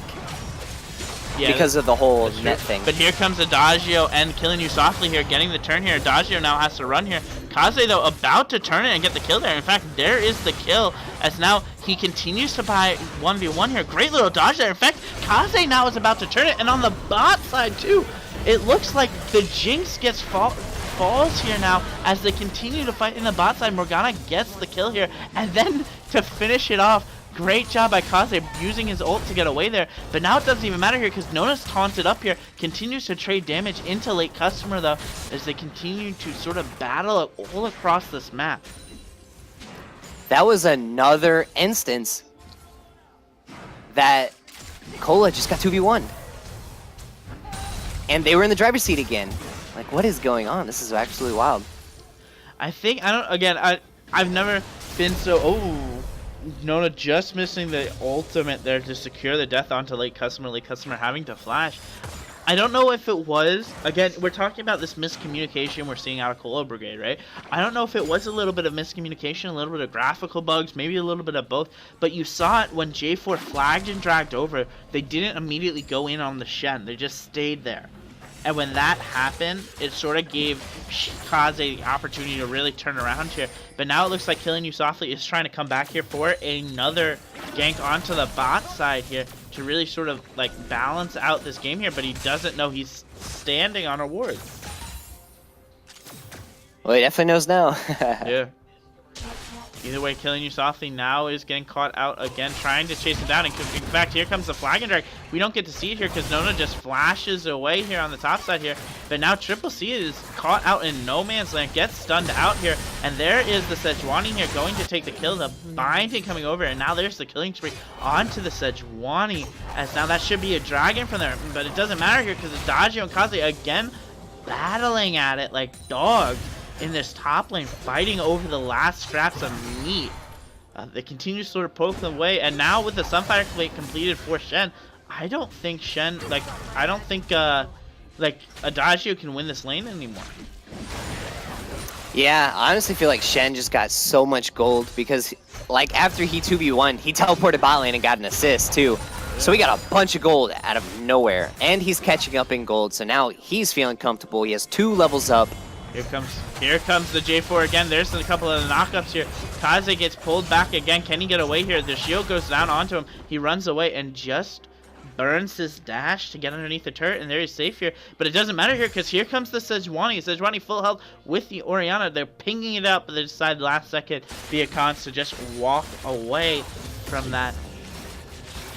Man, like, it's kind of like you want to say that they were still, like, in the driver's seat, Cola Brigade, but it doesn't look like they are anymore. But they're still driving. They still have their hands on the wheel. They're still trying to get these picks to make these things turn around for them. It's just not going that way yet. A little bit of trading coming in on the bot side. Late customer just wants some CS, takes the wave out, just walks back, lost like over a quarter of his health for it though. Nearly half his health just for that little minion. But now the lane's reset, so he gets the opportunity to figure out really if he wants to back, if he wants to make a play, what the next comm is here. And I have to admit here, maybe this is a little bit of the difference between, you know, bronze, silver, gold, and gold, platinum. That Cloud Drake is still up. And there's been multiple opportunities for both teams to take it. Yeah. Triple C guys absolutely demolished there in the bot lane there just by one binding here. But here comes Killing You Softly again. Nona has no flash. The question is, can he turn it? There comes the ultimate. There comes the Shen TP. There goes 1 and there goes 2. The TP comes down. Great turn. Great collapse there by Nona.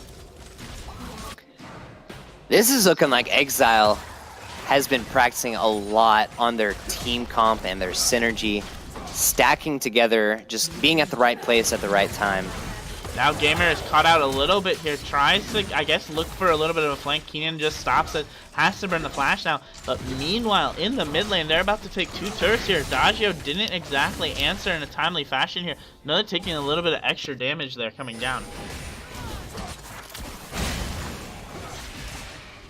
Yeah, I feel like we're definitely going to start seeing Exile is now not going to be on the receiving end, and they're going to be, as we keep referencing, in the driver's seat. We haven't even seen them like get into a real team fight where they can have the like great Nona ball delivery system with the Sejuani and the Shen. So like, look, I want to look forward to seeing how that gets played. If Cola Brigade can really avoid stacking up to prevent that there. But now it looks like Aatrox is slowly starting to walk down here. It looks like they may be planning a little bit of a 4-man gang. And with the Galio ultimate up, this may very quickly turn into a 5-man absolute slacking here. As now Triple C starts to run in. Here comes the teleport though. There goes the Kaiser ultimate, and there's the Galio coming up. The Chicken is very angry here, burns his ult, doesn't hit anything here. Now Kaze is caught out here. Here comes the Sejuani. The Rampage, Kaze is actually on a Rampage here. Adagio trying to get to Zylandis on the backside here. Gets the knockup, gets the kill here, but now it's a 2v1 as well for Sejuani here. Sejuani about to turn them there. Late Customer gets the shutdown on him, as now Sejuani gets the double kill here. But here comes a Nona, completely healthy in the fight. It's a 2v2 here. Gets the ult off of Adagio now. Adagio about to fall here, but on the backside, if they're not careful, Nona's about to fall as well here. Nona one auto attack away. Late Customer misses the AoE damage here, and now it's a Sejuani versus the Late Customer here. And I hate to say it, but it looks like Late Customer goes. In fact, Late Customer tries to flash, but I don't know if it was a little bit late or just unfortunate timing there. Nona just burns him away with the ball there. Overall, a great 5v5, and I think that was an 3 for 5, if I'm correct. I'm not exactly sure. Yeah, that was a long fight, and EXE lost that without Orianna there, and then Orianna showed up, and it was just over.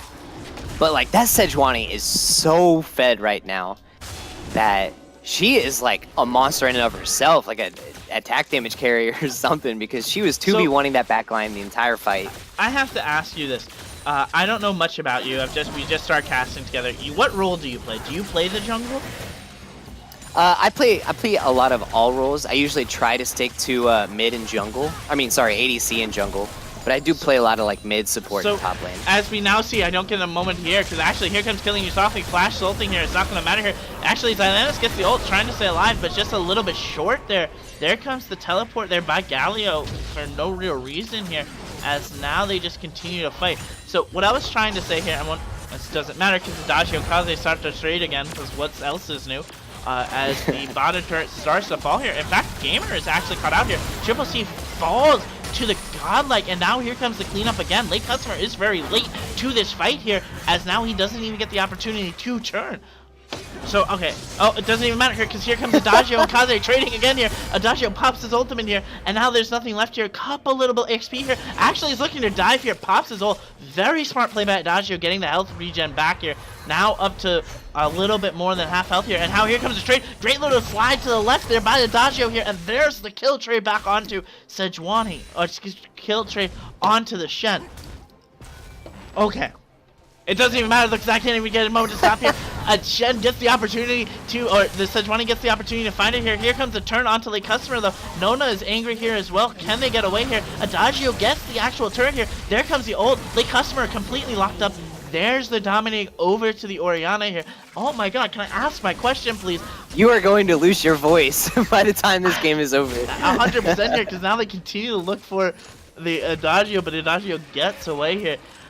Okay, so here is my question for you before we get into this breakdown. Doesn't even matter though, because Zylandis looks to be caught out here. Here comes a teleport here by Adagio, trying to get away, but it doesn't matter though. Just burns his teleport to get Zylandis off the turret here. But here comes a Zyra, and there's no black shield if they want to really follow up. Okay.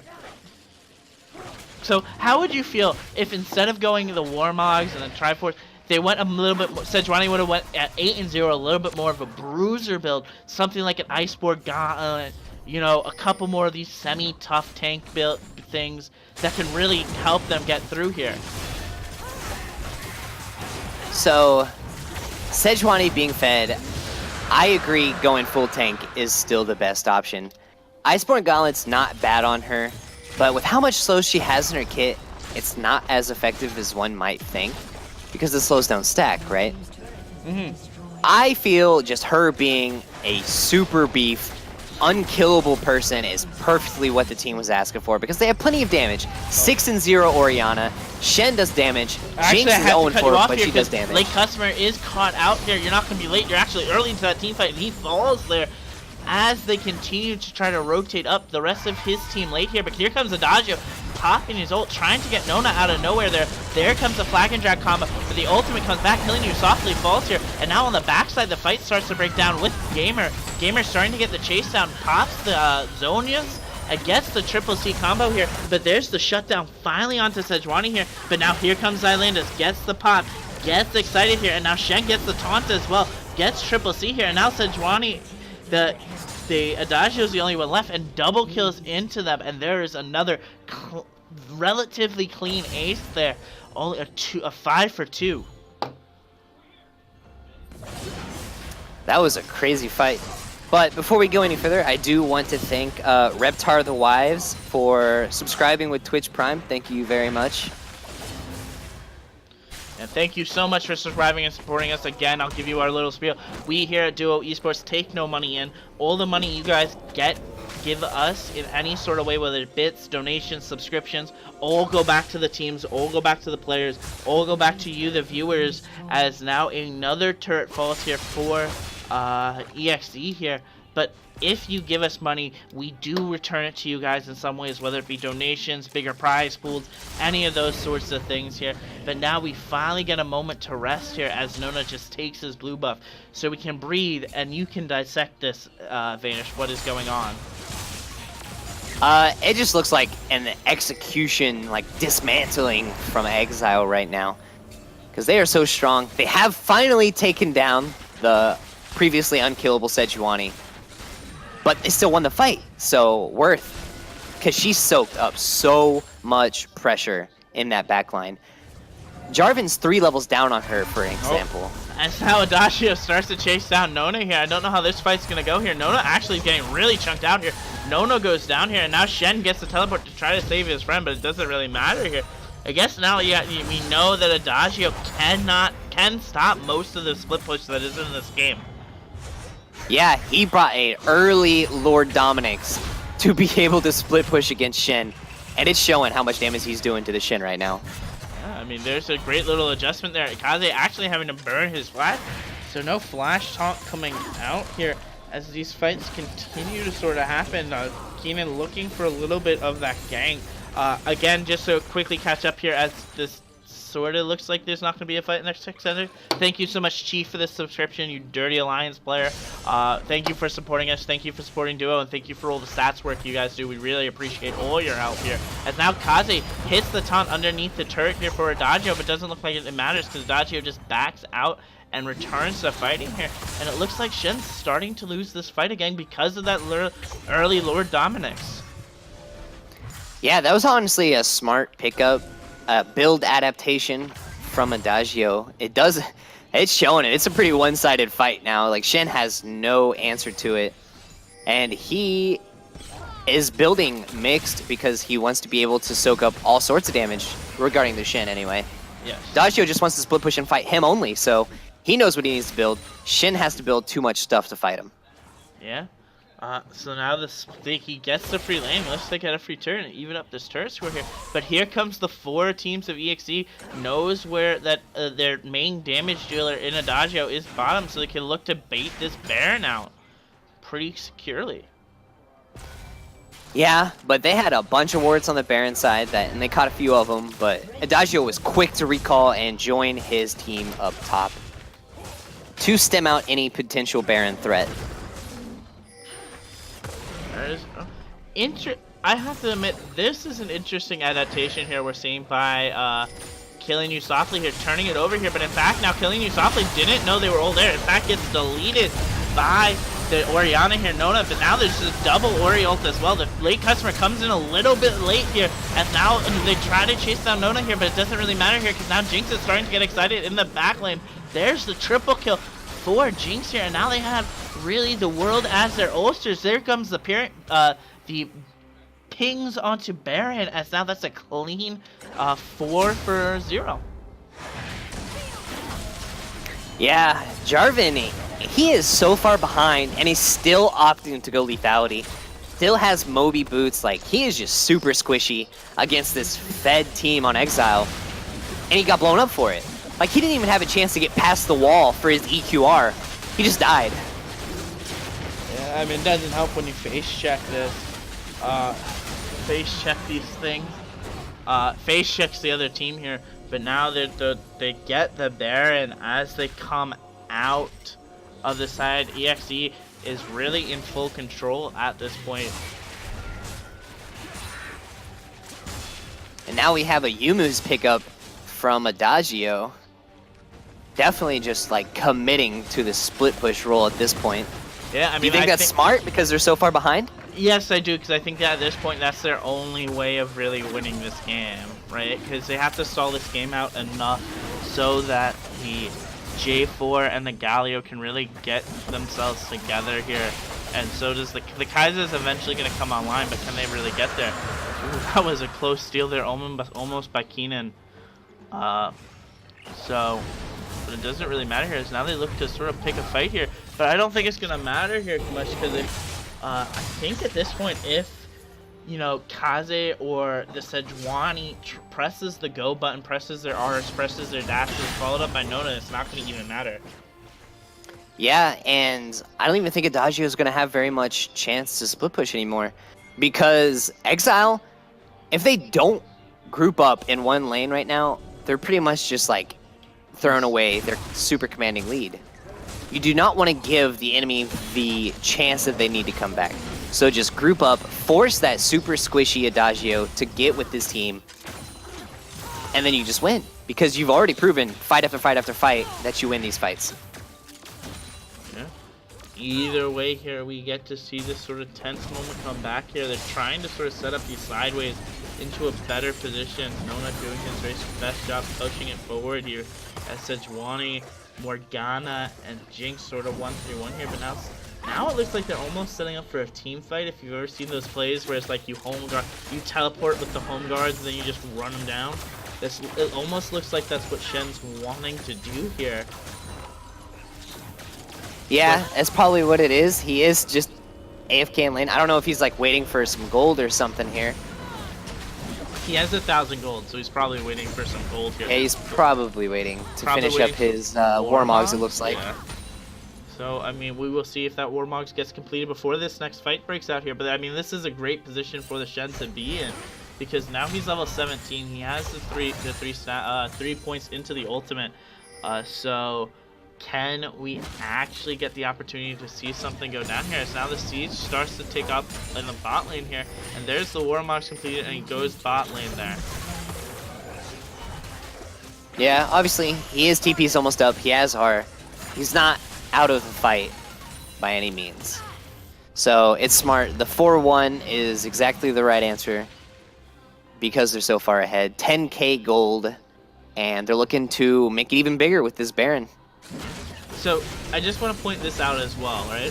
When you're playing into a comp like this with Baron, always send someone up to catch the wave, because you're wasting so much time with the slow minions just walking into the lane that you can be using sieging here. But in fact, here it comes. There's the fight that begins. Adagio gets knocked up there as the ult is killing you softly, tries to run in here, but there's the Shen just teleporting in, and this is going to be the end. Adagio, the only one left alive with Keenan, but it doesn't really seem to matter. There goes Adagio, and now it's late customer and Keenan here underneath these turrets, but with really nothing left here. An excited Jinx is all they want here. Here comes late customer trying to get in. All Jinx has to do is flash away, get a little bit of the thing, and there's the clean 5-0 ace. They're going over. GG to Team Exile, and thank you so much, Gamer, to subbing to Duo Esports as well.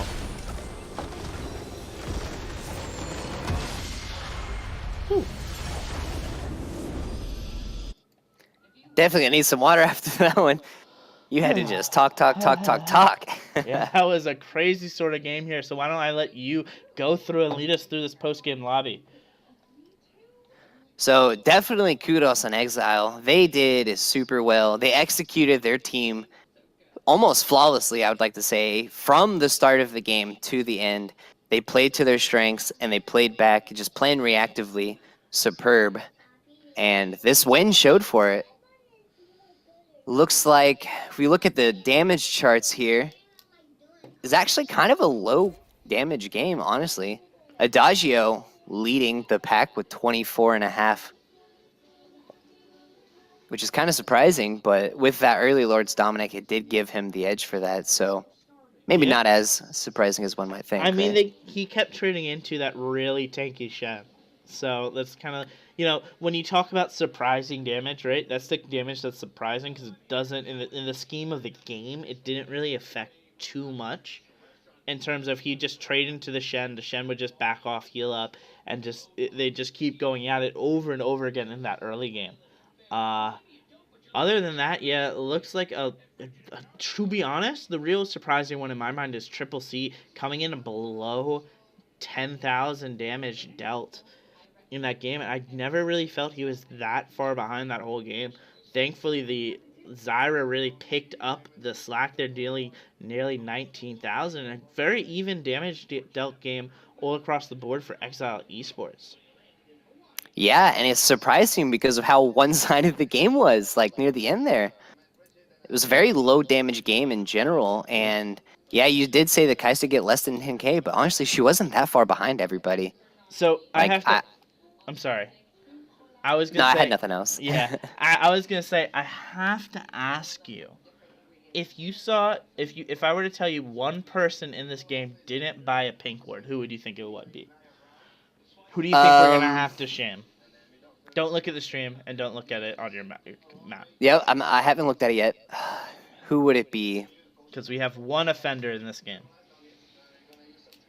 Let me guess. It's probably either one of the top laners or Triple C. It was Triple C. Triple C, you have been in this league for 2 years, 2 seasons. Shame on you. You know better than that. Everyone in the chat, if you're in the Discord, make sure you tag Triple C and say #shame. Shame indeed. Shame indeed. 50. No one cracked 50 in the vision score, but when you're that game starts to snowball like that, do you really need that much of a vision score to really matter there? Morgana with the 45 here. But I do have to turn our attention now to the next game. And in fact, I think this is like the matchup of the second half of the season because it decides so much. And I think you're casting it with me, Vanish. We got Enigmatic Gaming, the comeback kids of Duo Esports, up against the number 2 seed here in the Gold Platinum Series in Guardian Gaming. That matchup really decides so much in terms of playoff seeding for the Gold Platinum Series. How excited are you for that game, Vanish?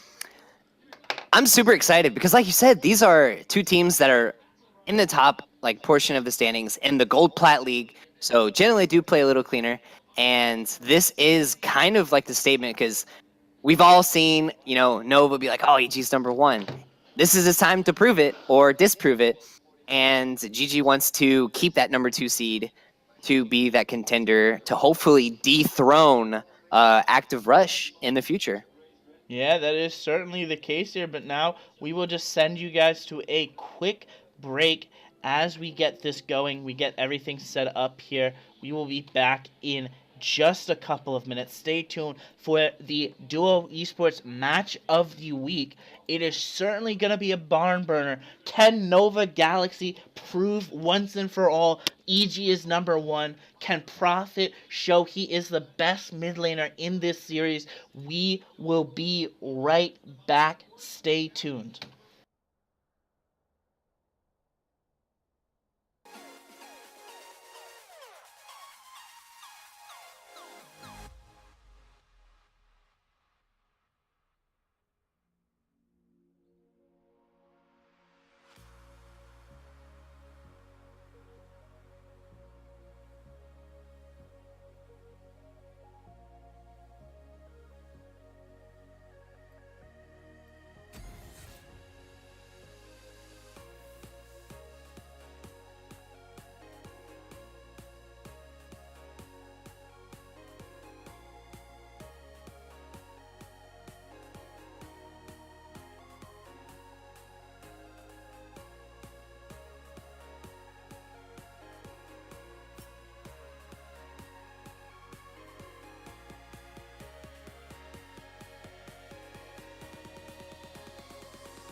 was thumbing through my Bible recently, as I am wont to do, and I came across a passage about a guy in the Bible I had never heard of before, and I was intrigued by this. In all my years and years of Bible study, I had never come across this gentleman, and he seemed to me relatively unknown to the public at large.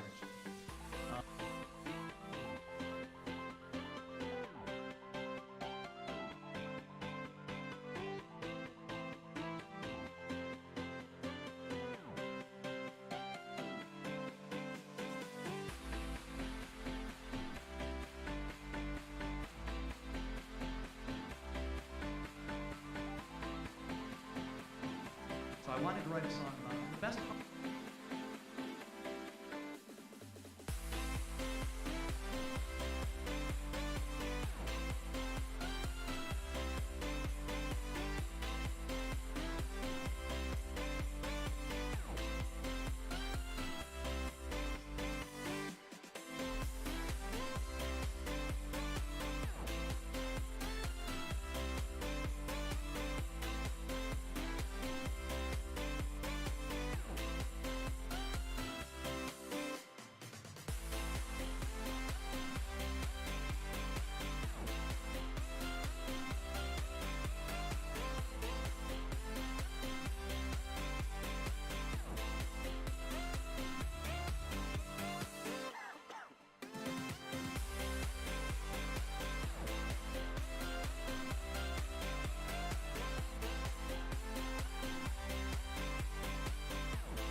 Welcome back to Game 3 Duo Esports. We have Pursuit Gaming. Nope. Enigmatic Gaming versus Guardian Gaming. All these gaming teams is so confusing. But with me is Warhood, the support dream of the bot lane. Yep. Hello, everyone, and welcome back. As I was hyping this matchup before, we do have a little bit of a couple of disappointing notes. This won't be a full-strength squad here for GG. They actually has to put in an E-sub in Ezra coming in to the support lane here for the side of Guardian Gaming, and they were also 5 minutes late, so that's going to be -3 bans coming out here. How does that affect this game, as Vanish? I mean, other than the fact that EG could potentially get their like favorite champions, like I know Prophet loves to play his Aurelian Soul, and Nova is gonna try and probably get that Rek'Sai again. That would be the only thing that would really affect it. Other than that, I highly doubt they're going to miss those bans entirely too much, unless there's like a champion they just don't want to see.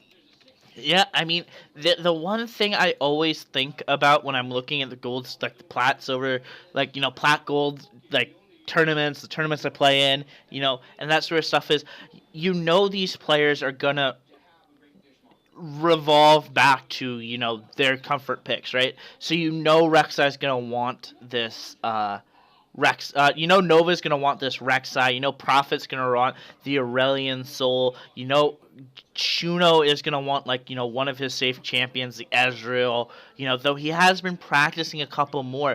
The question is, can they continue to see it here, and does Avail also get that Scion that he has been ripping up this league to? Yeah, everyone agrees, or everyone says that Avail is best Scion in duo, right? Yes. So you have 3 people that have, I guess, let's say 4 for Shuno, that want their comfort picks, and they've only got 2 bans. So who do you think they're going to prioritize? That disgusting Scion and Rek'Sai, or do they want to not have Prophet on that Aurelian Soul? Well, I think, I'm not going to lie here, I almost say that given the situation here, you could very likely see, you know, EG just literally pick an order here and go, I'm gonna play the Scion, I'm gonna get the Scion, I'm gonna get the Rek'Sai, I'm gonna get the Aurelian Soul here, or even worse, say I'm gonna take the Rek'Sai first because that's one of the you know, power picks, and then we're gonna take then the Scion, the Aurelian Soul, and now it's gonna be up to Guardian Games to be able to find out these proper sort of counters for those champions here, and basically, I would have to say at this point, create a little bit of an upset to the system here, and beat a full strength EG. Yeah, and they do have the slight advantage because of the lack of bans. So, do you think that they have the advantage here, EG, not knowing what the picks are going to be yet? Do I think that they're gonna have a little bit of a ban? Sorry, give me 1 second. I do think there's gonna be a slight advantage here. I do think you could probably see the counter picks coming up. Actually, coming out here, and you can pick around this. I'm sorry, I got a little bit distracted with the streaming stuff. That's quite all right. It happens. Stream is got a lot of chatter going on there. We do have the Riven, the Kindred, and the Irelia ban from EG, and obviously nothing from GG. Yeah, well, there goes the top lane. They're focusing down. Delve Rocket here. So that is a major change here, and there goes the final last pick here. So now it's over to Avail. What are they wanting to take for the side of EG? And that's the immediate Rek'Sai lock-in that I was talking about. Of course. Like, is anybody surprised? Nova has been talking all week about EG being number 1. He wants to be on that Rek'Sai so he could back his claims up. Yeah. And they actually counter taking away the Scion. That's always the smart thing, right? A lot of, like, decent coaches will say, you know, hey, I can play, you know, I can counter pick in the bans, take away what I want. A real good coach is gonna say, hey, I can take away picks by picking them myself. Because there's the Elise as well that we've seen Nova Galaxy on. Exactly. And I tell my AOL guys that all the time. They don't usually listen because they like to stick to their comfort picks. But I absolutely agree. One of my favorite things to do is to not only ban what the enemy likes, but take it away too if you have that sort of champion pool. Because if the enemy likes it, there's a reason they like it, right? Most of the times it's a really strong champion. And if you can abuse that, you take away 2 for the price of 1 ban. You know what I mean? 2 champions down for the price of 1 ban. And they did that. That was very smart from GG, getting that Scion. And there goes the top lane pick of the Orin. I'm not that thrilled with that pick. I don't think that pick needs to be picked there. You see the Scion. There's no point in taking it now. And there is the Ezreal going over for the Shuno. So we are not going to see the Jinx pickup that Shuno has been spamming in solo queue that I didn't want to give away earlier. I actually kind of like the Ornn answer early because this way it keeps it secret what's going to happen. Like, they met ADC, ADC, top, jungle. So we have the support, both supports of both mids are not picked. Yeah, they know who to ban on those 2 lanes, but they have 0 idea about how these 2 are going to match up. So they just ban. I think I know what we're gonna be seeing here coming out from the side of the Prophet. I don't want to give it away just yet until this ban goes away, but there goes the Zoe. Prophet's one of Prophet's champions, and now there goes the Thresh baiting the Aurelion Soul out. But I don't think that's what's going to be the pick here, is because I've been watching a couple of Prophet's games, and I have seen him practicing a lot of a certain Yordle, and with those 2 bans coming out for Dex, does that mean he is deciding that he really wants to take this champion? And I guess I'll give it away at this point. As soon as this counts down, they get onto his side. The Veigar is still open here for the Prophet. Yes, the Veigar. So I've actually also been playing a ton of Veigar in solo queue. Because in my opinion, he's busted. Like, he's so stupid. Because it's like, even if your team falls behind, Veigar always has the option of getting back in the game. And in solo queue is perfect because that 1v, the 1v9 carry potential, whatever. Same thing in competitive play, and now you have the communication to back it up. He has a super low cooldown on his prison, and it's easily manageable between Rek'Sai and Ornn and Nico's AoE. Well, I guess they did pick Nico, so it's probably not going to be it, but you got me excited. Well, yep, that is, I guess, another pick here for them, and there comes the Braum, which is kind of like being one of J-Rod's, really I've always been surprised it always gets through, regardless of what team it plays, because Braum can be incredibly strong, but, he gets this again, and gets to get them onto comfort picks here. The Prophet, I guess, is the only one, really, that I can't really remember how much Nico he has played in the past.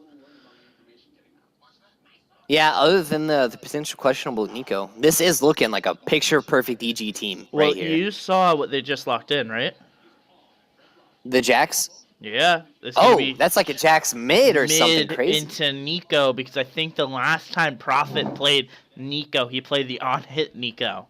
So they know he likes that on-hit Nico. Oh, maybe it's a Scion mid? Nah, it's not going to be Simon. It's going to be Jax mid. They're going to play this game going back and forth, trying to figure it out to the last second, because, we allow these type of little strategic mind games here at Duo Esports. So we will see what happens coming up. 10 seconds left. Are they going to see it? Or maybe they're going to, lane swap afterwards and see here. But 3, 2, 1. And there it is. Delphocket does stay on the Jax. Does stay on the Dex does stay on the Scion here. The question is, do they stay in their lanes? I guess we have to look into seeing here. But that is incredibly surprising. They don't have really any AP here coming out of the Elise, and Elise doesn't get ahead. It can be something that could be a big issue coming forward. Yeah, and GG has a ton of tanky stats, simply because Scion and Jax. Everybody knows, the Triforce, Spear of Sojin, Jax, so beefy, and just does a absolutely monstrous amount of damage. Yeah. And it's crazy team comp. It's such a low-range team. But they have the Sivir, engage, get in there, and Morgana Black Shield. They don't have the Peel. Get Scion in there. They actually have a pretty crazy team comp that's a little unorthodox as well. Yeah, it's definitely a bit of a definitely been a little bit of an interesting sort of team concept we see going here, but very standard comp here coming out of EG. The question is, can the side of, this Elise, can Kidsey Ghost, get the opportunity to really assassinate maybe the Ezreal, maybe the Nico early and get that pressure going? Or is this going to turn into like sort of like a one-sided stomp that EG has constantly seen here and they just have to hope to not throw? Yeah, we don't. Well, this is one of those times where we'll just have to go in the game and see, because if EG does not pop off early, as they have done in previous games, I actually fear for them because I'm always scared of a Jax. Sivir, she's a super good scaling AD carry. Sion just becomes an unkillable monster, and they don't have very good tank shred at all. Yeah, Ezreal has not been known to shred tanks. I have to actually 100% agree with you. With the Ezreal, with this team, I feel like there is sort of a timer on the side of EG, right? The Rek'Sai is going to fall off mid to late game if he doesn't get ahead really early.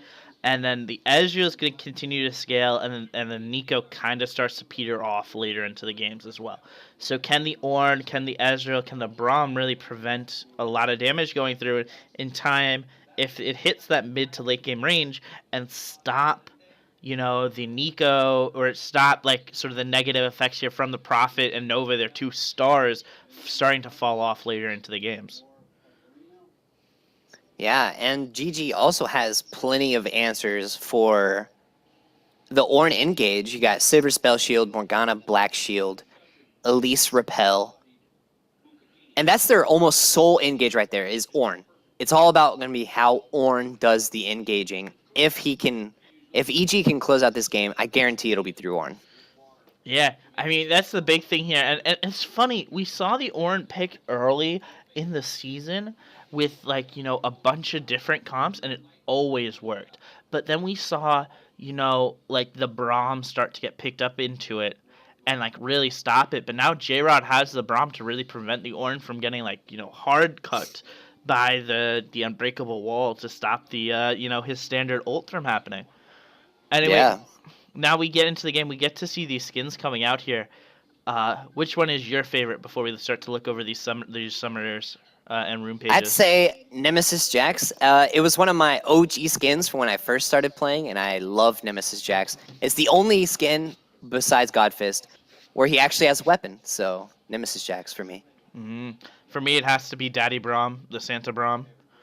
Daddy Braum. Daddy Braum, a very good one coming in here.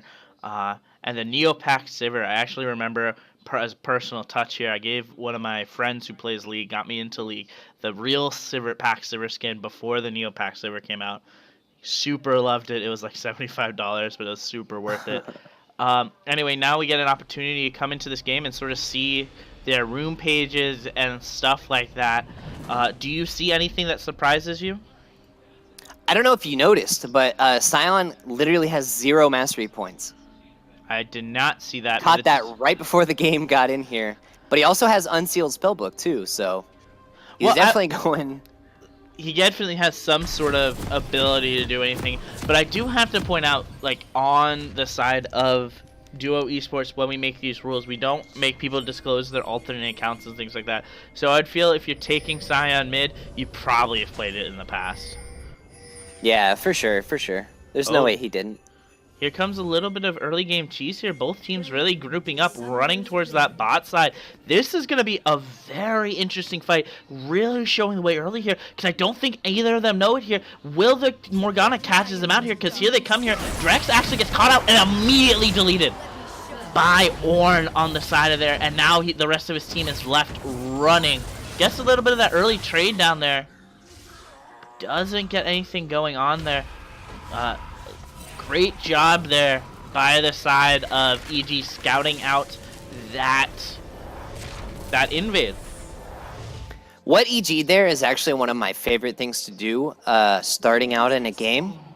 In a competitive nature like this where, both teams are communicating, if a team invades, it's one of each pathing, right? And this side, it's either where Braum's at right now or that tri-bush where the Sion just died. If you ward right where the Braum is, and then everybody stack in that one bush, if there's not an invade, no harm, no foul. if there is an invade, you have the advantage. Almost 100% always. So that was very smart for EG right there. Yeah, goes over to the Ornn here, and the Ornn gets an early cloth armor to really prevent this from happening, prevent the Jax damage from coming in early here. And now, Prophet actually transformed into the Ezreal here and gets a little bit of that Pop Blossom, right? That's what it's called? The root? No, Pop Blossom Behold. That's, yeah. Whatever it is there. Ooh, a little bit of awkward trade there. I just call the E. I call them QWER. I don't really know the names. Yeah. Anyway, here we go. See this fight continue here. A great early game damage here by Shuno. Gets caught out here by a binding though, however. The Guardian gets popped onto the side of Braum. As now they continue to fight. Yeah, Sion's already down to one of his Corrupting Potion pox left. Ezra gets a little bit of trade here. In fact, here comes Nova Galaxy over to the fight here. Sorry for the lockup. Sorry, had to speed it up there and actually falls there. Very awkward to see that happen. Computer froze up a little bit there, but Drex gets killed again in the mid lane here. Certainly setting up for a very strong game for the EG. Yeah, I don't know if you saw what happened, but Nova literally just used a tunnel to get in lane and then flash knocked him up. He was already under half HP because, like I said, he was just chugging those Corrupting Potions. And then Prophet also flashed forward to get his E onto it and finish up that kill. Yeah, we continue to watch this happening now. This is going to be a worse situation probably for GG here. You don't want to give these leads over to Nova Galaxy and Prophet here. Nova Galaxy already having a kill and assist, and Prophet having 2 assists into this especially rough lane here. And here comes the regank. Yeah, and Drex has no escape here, is going to fall. There is a 2-0 Nova Galaxy. Great play by them. That was super smart. Like, you don't see it enough in duo esports, honestly, where if you gank somebody and it goes successful, whether you get the kill or burn summoners, you should always keep it on the side of your mind of a potential regank. And pathing like that is why Rek'Sai is so strong, because he has that ability to get over the wall with ease. Yeah, I mean, the other thing that I'm finding really interesting about this game is that the Elise has like not been able to get any pressure off, and that's like really what I know Elise for, is like if she doesn't start to get ahead early, like she really becomes like a bot of a champion. Can't really do anything. Yeah, exactly, because the way she builds, she's neither tanky nor does a ton of damage.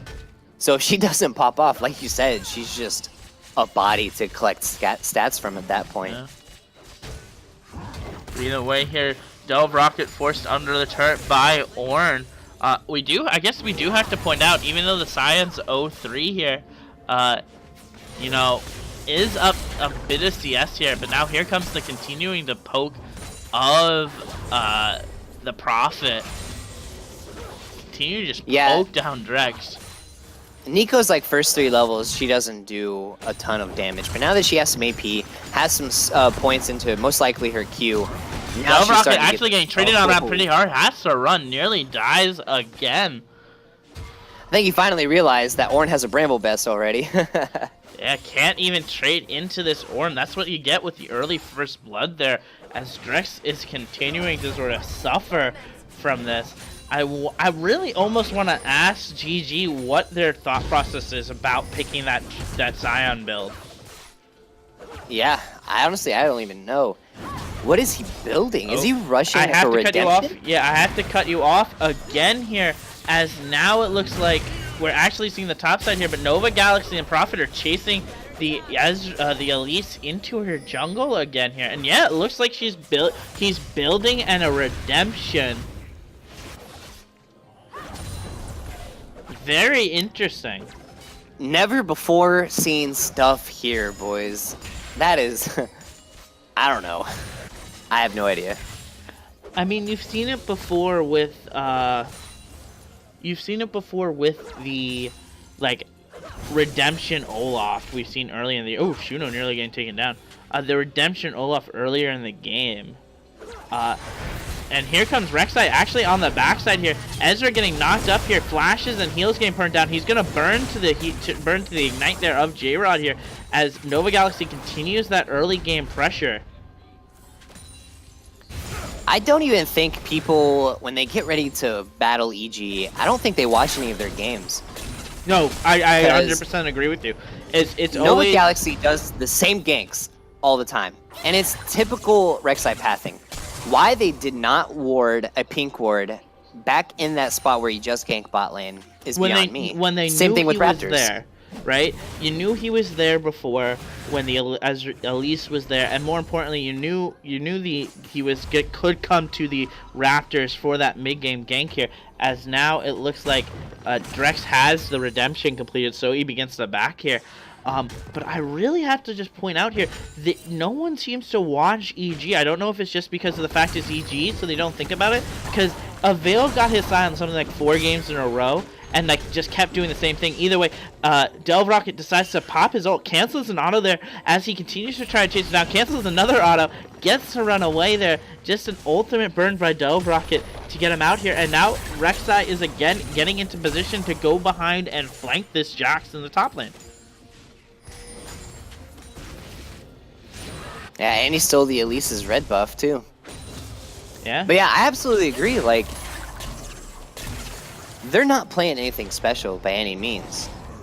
So I think this was almost like a scouting error from GG.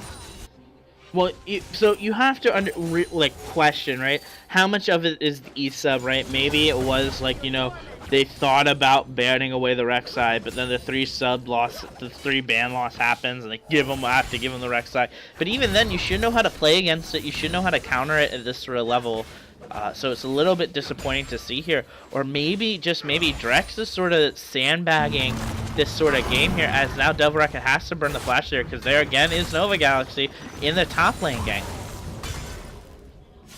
Yeah, and like honestly, Rek'Sai is pretty similar as Elise, where if she doesn't pop off early, she's not nearly as strong as she should be, and as easily abusable. So if they would have just warded those important spots that make Rek'Sai special. Yeah, J-Rod missing the stun there onto to the Sivir, but has to run away here now. Burns his ultimate in return here. So that is very unfortunate there for the side of EG here, with the Morgana back in lane now. But yeah, no, I 100% agree with that.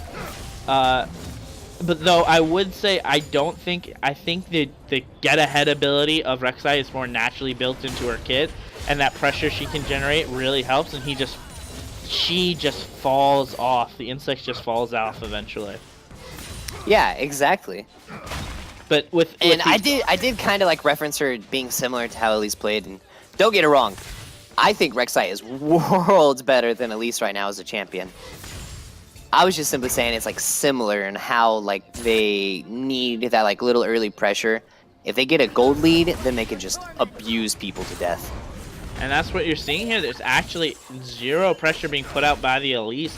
In fact, I don't think I've actually seen her in a lane once here, as Drex now gets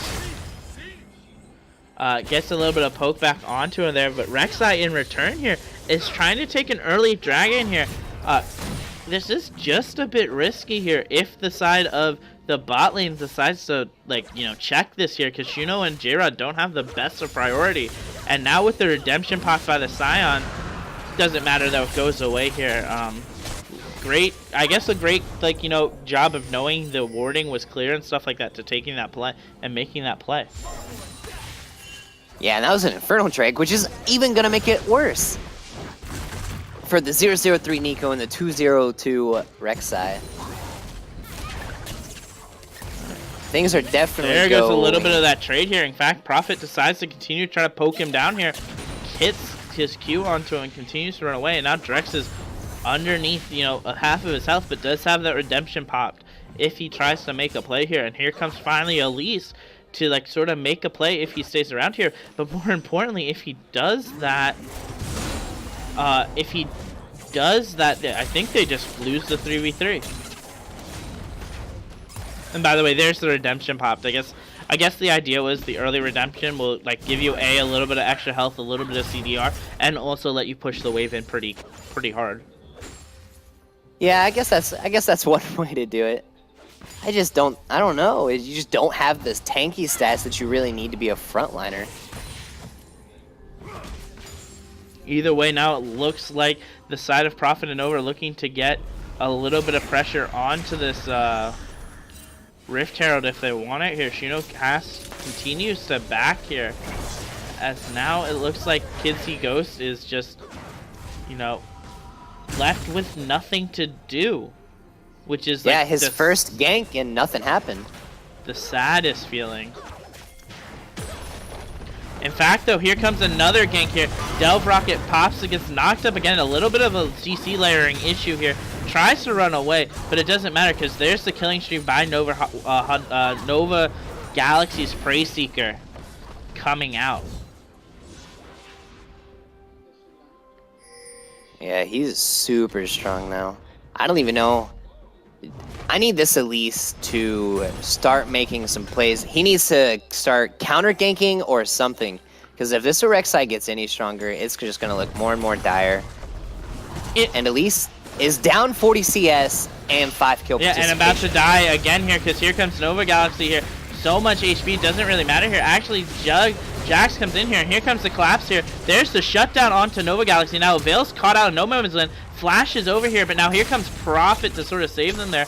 Great job getting the kill onto Delve Rocket. So at least now Delve Rocket's going to be in some position to continue to fight here. But Drex is just slowly getting poked down. There's the redemption proc just to get his health and to walk away.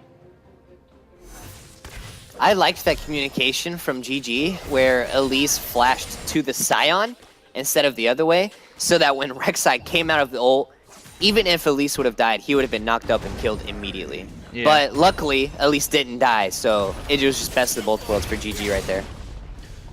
Yeah.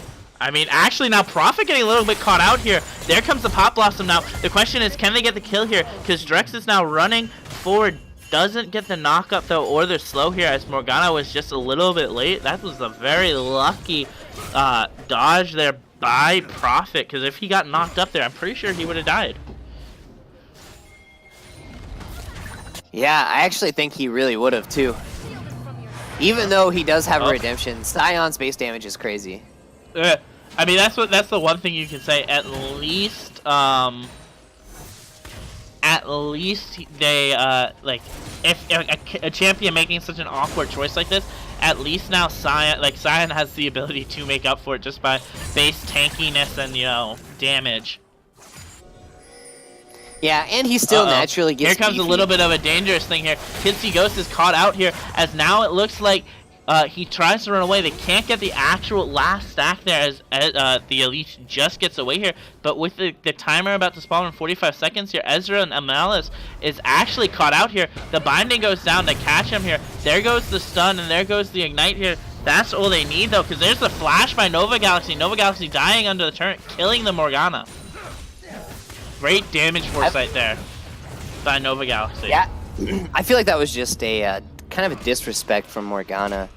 If she would have just kept walking towards the turret, she was 100% safe. Yeah. And now, in fact, actually, Amalis overstayed just a little bit and dies as well to Nova Galaxy. You know, you can say what you want. I'm sorry. You can say what you want about Nova Galaxy, like, you know, and his personality and, like, you know, his little intricacies. You know, he's a good player. Like, you can't disrespect him like that, or else that's what's gonna happen. His Rek'Sai is clean, too. I like it. Yeah, it's a very clean Rek'Sai there. Either way, though, now we continue to see this fighting happen across, you know, the first turret falling here, but they could have taken the water drake if they want, the ocean drake if they wanted to, but it doesn't seem to matter here because they decide not to take it. So I have to ask you this because I'm trying to figure out the Scion's build again. As Delve Rocket actually begins to trade here, Shuno misses his ultimate in the top lane. What's he building with that next item? Is it a Warmogs next? I would envision it's most likely a Warmogs. Oh, J-Rod actually gets caught out here. A bunch of CC coming up here, but that's their tankiest character here. Kitsy Ghost tries to get a little bit of that extra damage here, but now it doesn't seem to matter here as Jax gets to trade on the top side 1-for-1, but in return, you know, now Rek'Sai is 6-1. That's a very dangerous champion to have that far ahead, because it just means they're gonna, like, he's gonna continue to get stronger and stronger as this game goes longer and longer on. And now it looks like as EG is about to make the macro plays across the map. Yeah, and it shows because he is a full complete item up on this Elise, who is just 0-0-1. Yeah. He has a whole black cleaver on her, so. Well, not he just is 0-0-1, up 40 CS. Yeah, that too. Like, so not only is Nova farming superbly, and his ganks are also amazing, which I'm pretty sure he has gotten a reward for every single gank this game, whereas Elise is like 1 of 2. I mean, you still have to wonder, can they get through this year? And this is what I've been trying to say, right, for the longest time. It almost feels to me like Guardian Ganging is sandbagging this game just a little bit, right? They know for the fact that they're going to see EG in some way, shape, or form again in the playoffs, right? So why reveal anything? Let's just take Sion mid, let's have a little bit of fun. Let's continue to go this, give EG this more and more confidence here. And can they actually get away and do this? Or, you know, is this really just like EG is just this good at this point? That, like, you know, the only team that's left to beat them is gonna be, left to lose to them is gonna be AR. I mean, even if you want to, like, say that GG is sandbagging this game. No, that's GG. Or, yeah, sorry, I meant GG is sandbagging this game. That has nothing to do with the fact that this Rek'Sai is 6-1-2. If they could have been on any champion, you know, theoretically speaking, he still would have had a decent performance. So, yeah, Nova Galaxy again gets caught out here. Ezreal has to burn the stopwatch here, but it doesn't matter. He's going to fall there to the Nico, and finally Prophet gets on the board. And it actually looks like Sion is, he's got a Jarum's Fist now. I don't even know what to say about that build at this point. Just looks like... Yeah. Which is weird, because if he gets the Sterax, he doesn't really have the AD stats to make it worth it. The shield's not going to be that big. Kitsy Ghost is actually caught out here. Doesn't get to see it here, but now it looks like they're all starting class in this jungle here. Braum about to fall. There goes one death now, as now Nova Galaxy is caught onto the other side of the map here, but here comes Avail as well. Avail gets stunned up as well. Now Delve Rocket goes down here, though, as now the horn gets blown here, and here comes the Angry Ram. Amel is just spell shielding that, does a great job here, as now the red buff gets to go over here. So the pokes continue to happen here. Overall, it was a 1-for-1, but I would take a 1-for-1 support top trade any day of the week. Yeah, definitely. And I think Sion had that Ornn dead to rights. Or sorry, yeah, Ornn dead to rights. But he was trying to do the max Q charge, which gave Ornn ample time to flash away. Which is kind of unlucky. Ornn should have been dead there, but he lived, so he's not going to complain. Yeah. Continue to see this game sort of start to slow down finally as we can get an opportunity to breathe here. Both teams, with the Barons starting to spawn here though, EG has a great job covering all those wars into the Baron pit here. And now the opportunity really comes for them to play with that Baron vision and let the super fed Rek'Sai continue to get further and further ahead.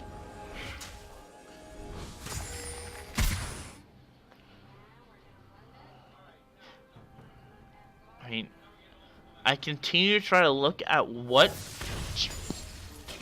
I continue to try to look at what GG really can do here. I don't know if there's really much here in terms of fighting here, because now Malice gets ramped on as now they start to ping down the Baron and they pop the Rift Channel 2 to sort of secure it. So great job there by the side of GG, really making the pick and starting to transition their power into the Baron here, starting it up here. They know they're on it. Can they collapse and get something from it here? All the ultimates are up here. This is going to be a smite battle. We've seen Nova Galaxy lose this before, but they're a little bit farther ahead. In fact, they decide to pull it away. Delve Rocket gets caught up here. The Redemption doesn't even get a chance to save his life here as they turn back around onto this here. But can Kitsy Ghost pull something out of his hat here? Great opportunity to show this off here. Here it comes down 6,000, 5,000, 4,000, 3,000. They're starting to slow down the damage. Do they want to peel it off here or continue to push it here? 2,000, 1,000. They actually smite early. Rek'Sai gets this smite off, gets the kill here as now they continue to sort of change it here. Drex gets inside the pit, but it doesn't matter. So does Elise, and that's a secured Baron and a 3 for 0 to come over there. And here comes the Horn. There's 4 for 0. This game, Avail. This game is certainly in the hand. A little bit of a troll, speaking of sandbagging. A little bit of a troll, and more importantly, but it doesn't matter because now EG is in secure place of this game. Yeah, they have a commanding lead right now. They're up about, what, 8K? Math is hard. Math is hard. Nearly 10K. It's almost 10, yeah. It's almost 9K right now. And now with a Baron and an Infernal Drake. And soon to be an Earth Drake, yeah. So that's probably like 11.7K gold lead overall adjusted and stuff like that. Yeah, so they're looking to just round this one up, keep it a convincing win. Statement game. EG is #1, as Nova says. I mean, they still have to beat AR, but EG is at least #2 after this game tonight. Yeah.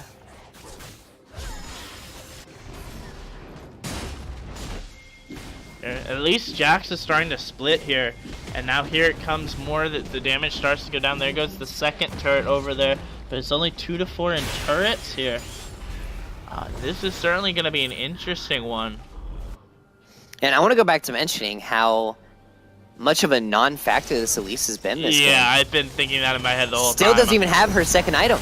Yeah, and there goes Aurelius again. He gets caught out here. It doesn't really matter. There actually is the flash. A little bit of a caught up here. Rek'Sai about to fall here.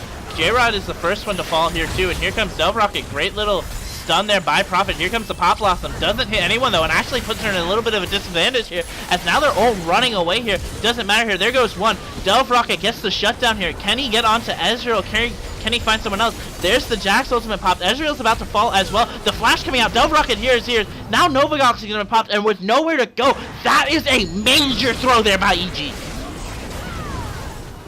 Yeah, they actually lost that fight. Ornn was not there at all. And it was just really well played by GG. I don't know if you saw it, but they had so much CC stack in that early little bit right there that kept Nova, that kept J-Rod, and Prophet completely locked down, almost 100-0. Prophet got out mostly unscathed because of cleanse, but as you saw, eventually fell down, and then Shuno was just dead to rights. And then after that, Nova lost to GA and his life as well. Yeah. So do you think that's a comeback right there, or just a fluke? I think, well, it's definitely a stall out here, and as we were talking, I do feel there's a little bit more of a timer on the side of EG winning this game, because I think the Jax just continues to scale into the split push. The Scion's going to continue to get incredibly tanky in split push, while the Rek'Sai will slowly, in the next like 10 minutes or so, start to fall off, because he really can't get much stronger than he is right now. 3 items completed and a pickaxe, and looking to build into a I think that's probably going to be another Phage item coming out. What, that pickaxe and the pickaxe and the Ruby Ruby Crystal? Unless it's a Sterax? I think that's a Sterax. Yeah, it's a Sterax. Unless it's a Sterax, that's going to be another, like, you know, I don't see how he really is going to start falling off. They can't do much there. And especially if, like, he can't get these priority picks onto really the Sivir, as the Sivir now is two items working towards her third. Like, she's going to get stronger, and if she doesn't keep stacking this up and they can't get to her with the Jax on the side, this could spell doom for EG. Yeah, and Dex is actually now buying real tank items, so that's always a good thing for him. And this is a worrisome thing to see here. Avail actually getting caught up here. Did a little bit of the damage early. Delve Rocket didn't want to do anything, though. But now it looks like Delve is actually caught out here. Dodges the ult, decides to go back in here, but doesn't know all 4 of them are there. There comes the ult, and here comes the Scion charge coming here. Gonna get a big knock up there. Gives it a turn. Delve Rocket absolutely smurfing here on the whole team here. Nova Galaxy starting to run away. Delve Rocket still hasn't fall here. Here comes the team fight. Back, front to fight side. Kitsy goes finally on the board here, getting the kill here, as now Drex is incredibly big, incredibly angry. Shuno about to fall as well. This is going insane. Oh my god. Now it looks like their teams are starting to fall here. Can Prophet really turn this? They decide not to, and that, my friend, is the throw of the game. Yeah, that was actually wild. Delve Rocket played pretty much as perfect as he could. It started off like, what, 3v1, 4v1? He was completely surrounded, and he kept him distracted enough for Dex to come in there. The Guardian Angel just came in screaming all hell, and then he got away. And then they turned it. I was like, what? Yeah, that was crazy. Folks, I have to ask you, even if this isn't a win, go clip that play by Dove. That is definitely going to be on Gibby's top 5 plays of the week there. This is crazy to see this going on here. And the question is, do they continue to get this momentum? Or, and more importantly, is EG's mental gonna start to go?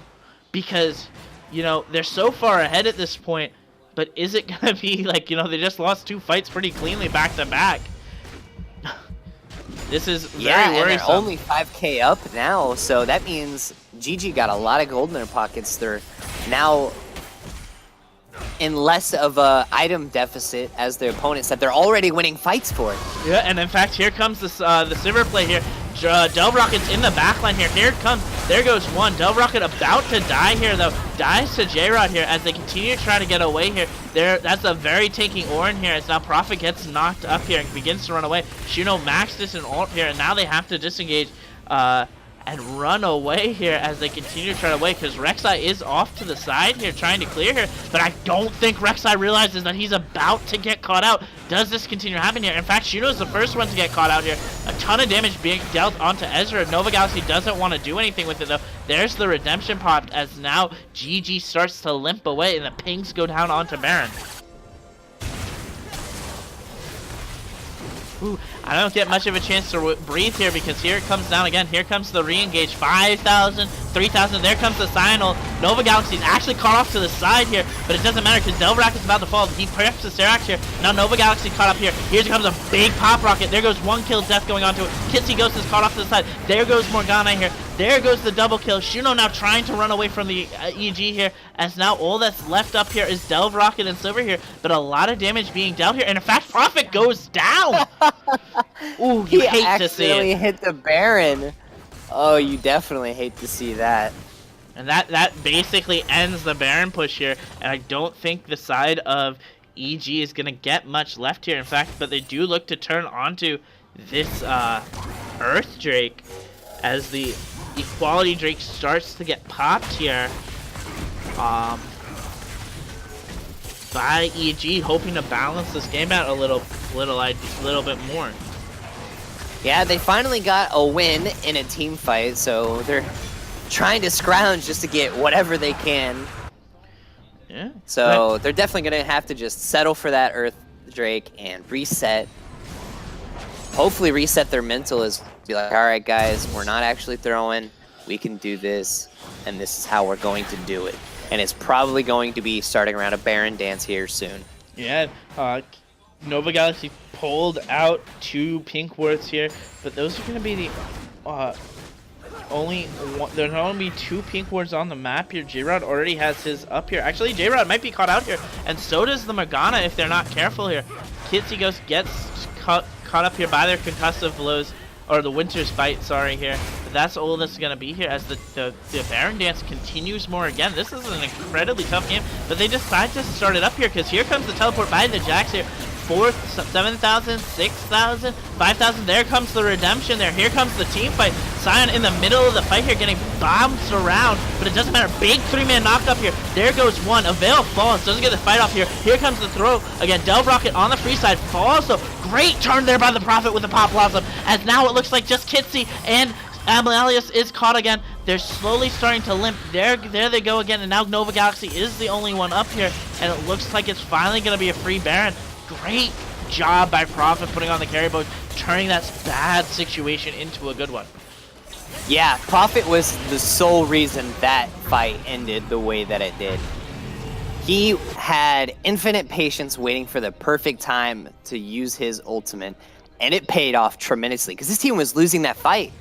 And then that rank 3 Pop Blossom just decimated GG. Yeah, it looked like Dove Rocket couldn't find a priority target there. Was trying to focus down anyone he could here. Couldn't even focus down Nova Galaxy. Nova Galaxy getting the red buff in return, not giving it over to Shuno and Ezreal. I guess that's kind of par for the course for this team.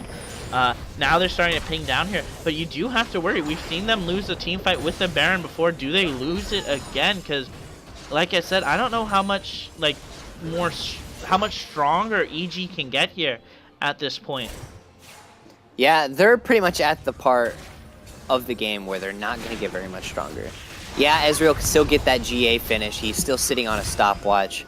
But other than that, stat-wise, Nico is pretty much full. She's not going to get much stronger. Rek'Sai's not going to get much stronger. And GG still has ways to go. There comes a little bit of that damage there, a little bit of the bait there. Delve comes down here, and here comes a Veil. Nova Galaxy caught off to the side, though. Takes down Kitsy Ghost, and that's all that matters here, because that's going to open up the base slowly there, because now the hero goes again. And that's what we were talking about for that whole early game, is that balance between Nova Galaxy and Kitsy Ghost, the Ezreal and the Rek'Sai, because Rek'Sai is still in the factor in this game, and Elise really isn't outside of her cocoons. Yeah, literally, she has just turned into a CC bot this game, honestly.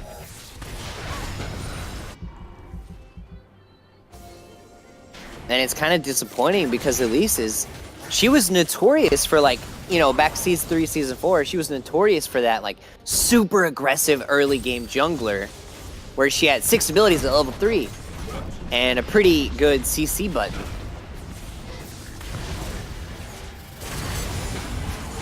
Doesn't matter here. Here comes the team fight, though. This could be the last stand for GG as we now continue to wait to see what is going on here. Another big Pop Blossom going on to Drex here as they continue to fight to see what is going on here. Sion finally gets stunned up here. Del Rocket trying to run away, but it doesn't matter. There goes the stun. He's about to fall right there. Can't get away here. This is going to be the end of the game, folks, I think, because now there goes the Morgana getting away as well. Now it's just the Kitsy Ghost dying, and now that's the end of the game. GG. You are definitely not first EG right now because you still have to prove yourself to against AR, but you are definitely at least now in second place in terms of power rankings, I would have to say. Yeah, they have shown that they could be at least the number 2 team. Yeah, I mean that is definitely a. There was. Go on. Sorry, what? I was gonna say that's definitely gonna be an interesting fight to see for like the rest of, like, you know, for the rest of for the playoffs is what I say. I can't wait to see a best of 3 of those 2 teams and how they adapt. Oh yeah. And you know, GG at their full side there, but Nova Galaxy on that insect known as Rek'Sai coming through supremely powerfully to take out the whole team of GG in that early game. Yeah, once GG has all 5 of their bans, you can almost guarantee it's, you know, that Rek'Sai's not going to be seen again. Back-to-back great showings on this Rek'Sai now, and there's just no way it's going to be available. And EG did have that little bit of hiccup there in the beginning where we were like, oh man, maybe Guardian Gaming can turn this around. So EG is not perfect. They're not like that super stomp, 100% definitive second team. I think GG can still fight them. And if it does come to a best of 3 between these two, it's going to be an amazing series.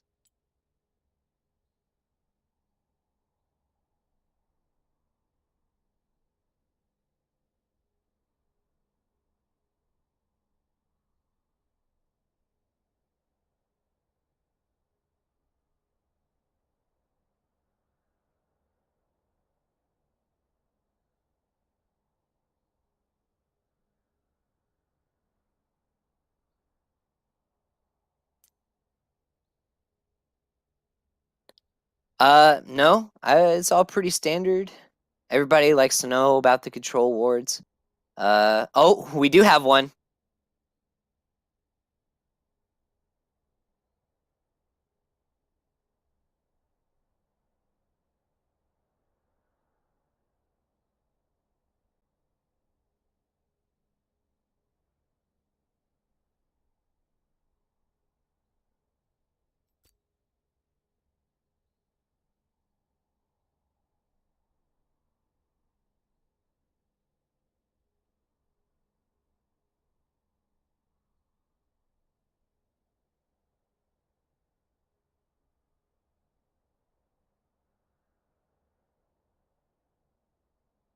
All right. It was a pleasure casting for y'all, and it was a great 3 games today. Warhood, thank you so much for tag teaming this with me. You were a lot of fun, and I definitely appreciate you helping me out with this stream.